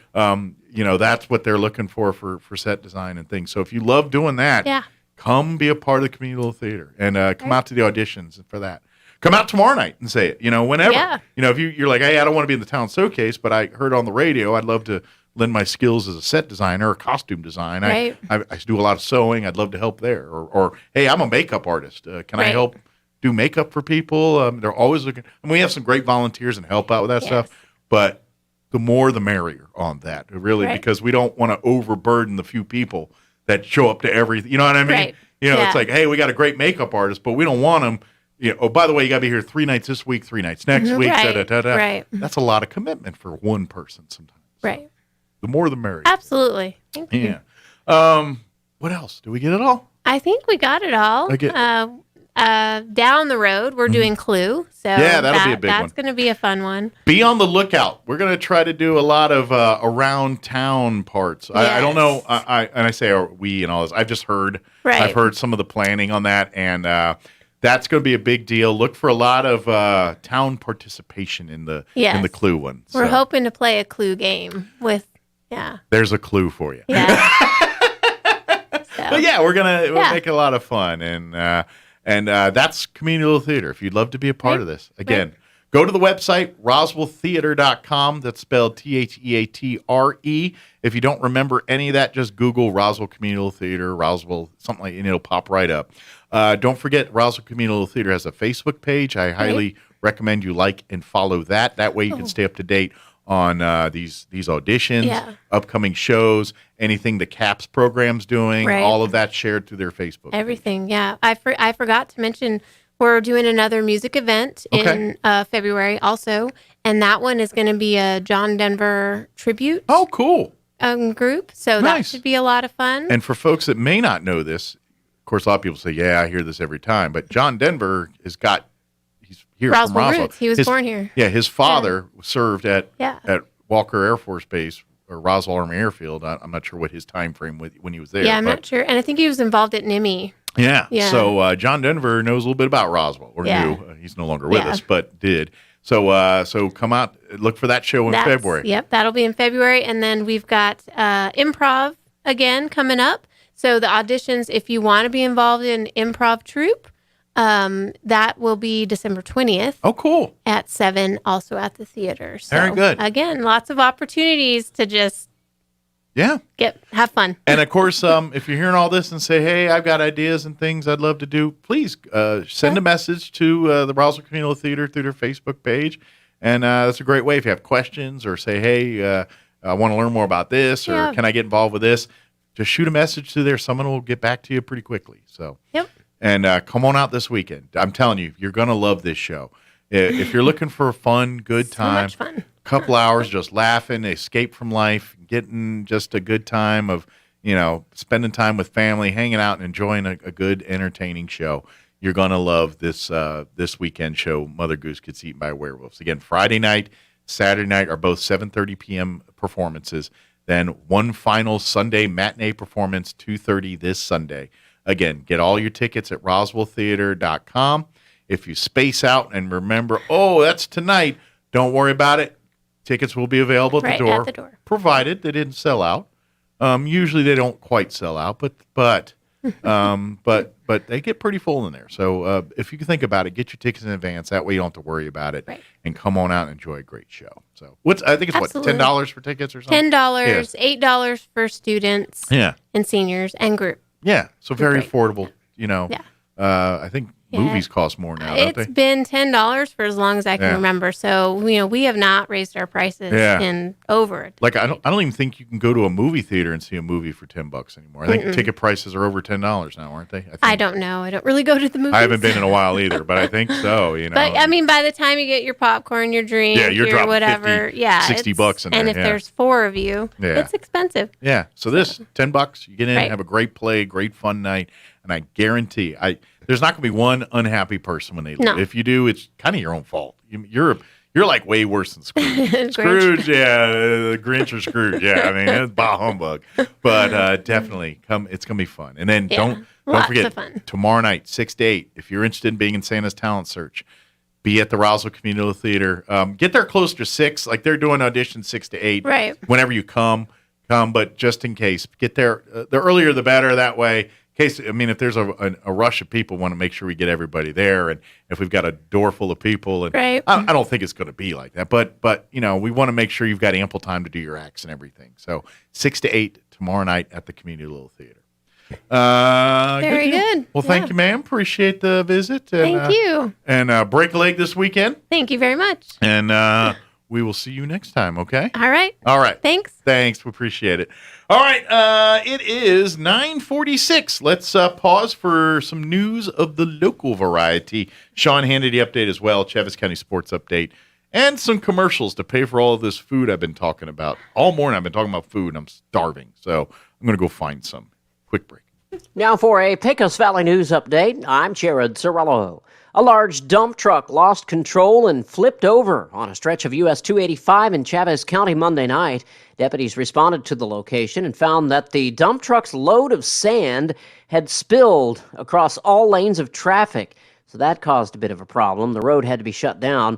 The driver of that dump truck was slightly injured in the wreck, but he's expected to be okay. No word on why the unnamed driver lost control.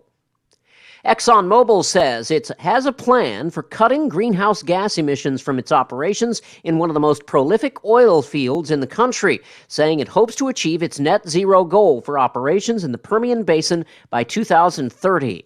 The company made the announcement Monday, saying that the effort would target both of its own operations as well as indirect emissions associated with the electricity that it buys to power well sites and other infrastructure in the basin. The Permian Basin spans parts of southeastern New Mexico and West Texas. You're up to date. I'm Jared Sorello reporting. Waking up on the right side. This is the Sean Hannity Morning Minute. If Hunter's being paid $3.5 million for a Russian oligarch, the former First Lady of Moscow, that's more than suspicious. Or the Bank of China is doing a $1.5 billion deal with zero experience Hunter, that raises suspicions. Or the fact that Hunter's being taken on a $100,000 shopping spree with a Chinese national.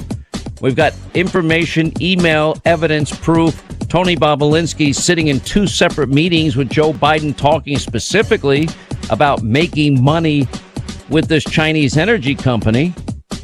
And what is the result? The world is becoming more dangerous every day under Joe Biden, and I've yet to mention the fact that he's a cognitive mess. From coast to coast, from sea to shining sea, it's the Sean Hannity Show. Hey, I've got good news today for parents that want to homeschool their children. Look, by now you've already heard about the Acellus learning system. It's now in use by 6,700 schools all over the country. And this year with the pandemic, Acellus, they've become the go-to solution for schooling students at home. Now, the good news today is more and more school districts, they are stepping in to pick up the cost of providing high-quality Acellus lessons to students studying at home. The program is called Cyber School, and the students study at home, and the local school district picks up the cost of the tuition. Now, check to see if your district is participating in cyberschool.com. This is an opportunity to have Acellus best homeschool solution for your kids at no cost to you, the parents. That's cyberschool.com. Now, Acellus really works as a homeschool solution. Students can move at their own pace. Over 400 courses to choose from. It's a game changer that people have been looking for. Cyberschool.com. That's cyberschool.com. I'm meteorologist Steve Hamilton with your Pecos Valley weather. Looks pretty good for the next couple of days. Our temperatures will be gradually warming up a little bit. 65 for the high today in Roswell. We'll be in the low 70s for Carlsbad and Artesia, and it should be mostly sunny with high pressure overhead. Low to mid 30s and clear for the overnight hours, and then sunny and low to mid 70s on Wednesday. Fair and mild weather coming up for Thursday. That's your latest forecast. I'm meteorologist Steve Hamilton. It's time for the Chavez County Sports Report. Last we left off with the Goddard Lady Rockets basketball team was on Friday's report after they had lost in the opening round of the Artesia City of Champions tournament on Thursday. That was lost to Carlsbad 66-38, but things are looking better now. At that time, Goddard was 0-3. They're now 2-3 after defeating Alamogordo 56-42 on Friday. And then also in Artesia on Saturday, the Goddard Rockets knocked off Deming girls basketball 55-24. Now, they'll next play in action in a tournament against Melrose on Friday. You don't see that every day. The Carlsbad boys, meanwhile, season opener tonight at 7 o'clock at home against the Carlsbad Cavemen, who are 4-1. The Sports Report brought to you by DSI. Call DSI for all your office technology needs. I'm Eric Butler at Roswell Talk FM 106.5. With the SRN News Business Brief, I'm John Scott. Wall Street closed out a bumpy week with more losses following a mixed reading on U.S. jobs. Markets that investors said was tough to parse. The S&P 500 gave up an early gain and closed 0.8% lower. The benchmark index is coming off a jolting stretch where it swerved by at least 1.2% in 5 straight days, pounded by uncertainty about how the newest coronavirus variant and about when the Federal Reserve will halt its support for markets. The Dow was down 59 points to 34,580. The Nasdaq dropped 295 to 15,085. The S&P 500 lost 38 points to 4,538. New York oil fell 24 cents to $66.26 a barrel. With business, I'm John Scott. The most wonderful sale of the century is on now at Roswell Nissan for 6 days only. Prices slashed across the lot, 0 down and no payments for 90 days. Get a 2017 Sentra for just $219 a month, a 2013 Civic for just $199 a month, or a 2011 Hyundai Tucson for just $169 a month. Play Lucky Lotto to win cash and prizes and register to win a brand new hard-to-find Xbox Series X. Drawing Saturday, December 11th, 1 p.m. Must be present to win. The most wonderful sale of the century on now at Roswell Nissan, 2111 West 2nd. It's back and just in time for Christmas, the Yucca Blossom Christmas Jamboree. Come experience a winter wonderland of vendors. Over 50 will be fully stocked to help you take care of all of your Christmas shopping. No waiting, no shipping. The Yucca Blossom Christmas Jamboree is Saturday and Sunday, December 11 and 12 at the Eddy County Fairgrounds. Family fun includes a cornhole tournament, Moose Caboose Kids Train, a mechanical bull, Runyon Ranch Petting Zoo, and more. Bring the kids because you know who will be there too. Saturday and Sunday, December 11 and 12 at the Eddy County Fairgrounds in Artesia. And thanks to Navajo Refining Holly Frontier for helping us get the word out. Being in the Army National Guard is about more than just serving your country. It's about being there for your community when your neighbors need you most. The Army National Guard makes college affordable. Serving part-time lets you attend school full-time while you take advantage of education benefits that can help you graduate debt-free. If a civilian career is your goal, serving part-time allows you to work at a full-time job. The skills, qualities, and contacts you'll develop in the Guard can open doors to a great civilian career. Want to serve but worried about being away from friends and family? Part-time service in the Army National Guard allows you to serve close to home. Serving in the Army National Guard lets you have the life you want while you enjoy the many benefits of serving your community and nation. You owe it to yourself to learn more about how the Army National Guard can fit into your life. Visit NationalGuard.com.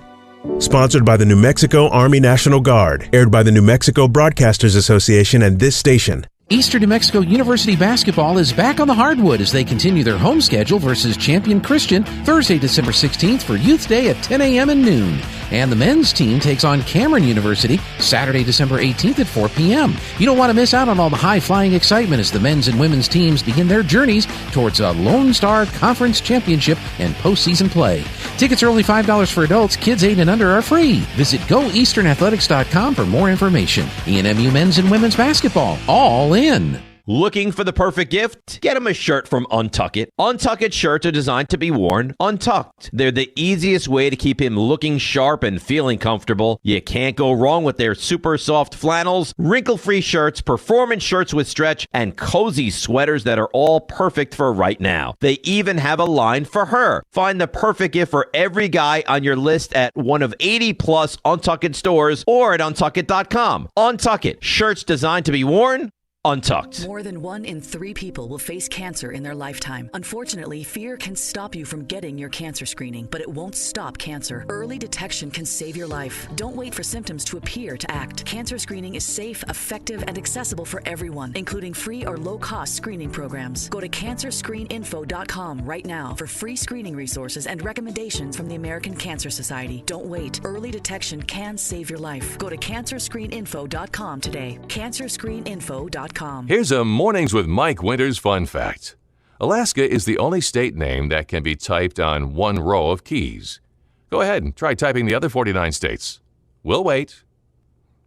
Here's Mike Winters. In all fairness, good morning. It's 9:56. In all fairness, I do type with 2 hands, but I'm looking and I took typing class in high school. And it's been a few years since I took typing class. Back then, they actually had typewriters. It was a high fancy electric typewriter, but it was still a typewriter. And I remember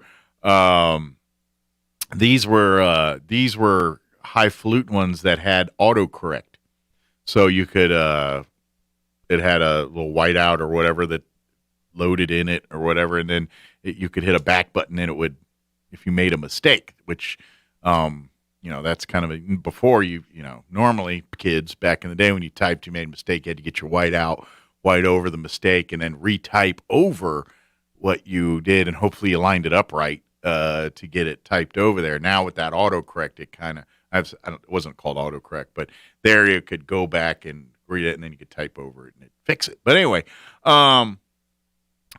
Of course, she used to yell at us because I would constantly be looking at my keys typing, and I could type fast then. I was like, for a guy looking, but she used to get mad at me. And so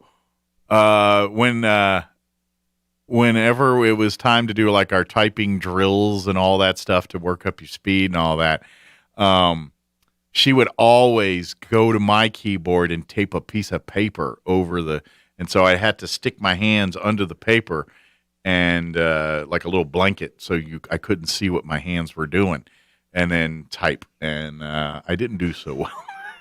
To this day, I still don't, but I can type fast enough. Anyway, so I just saw that keys per minute thing. Hey, we're about ready to wrap up our show, but if you missed any part of it, you can go back and check it out at your leisure at ksvptv.com. Just click on the Mornings with Mike Winters channel, and there you can see all of our interviews there and watch them till your heart is filled and content.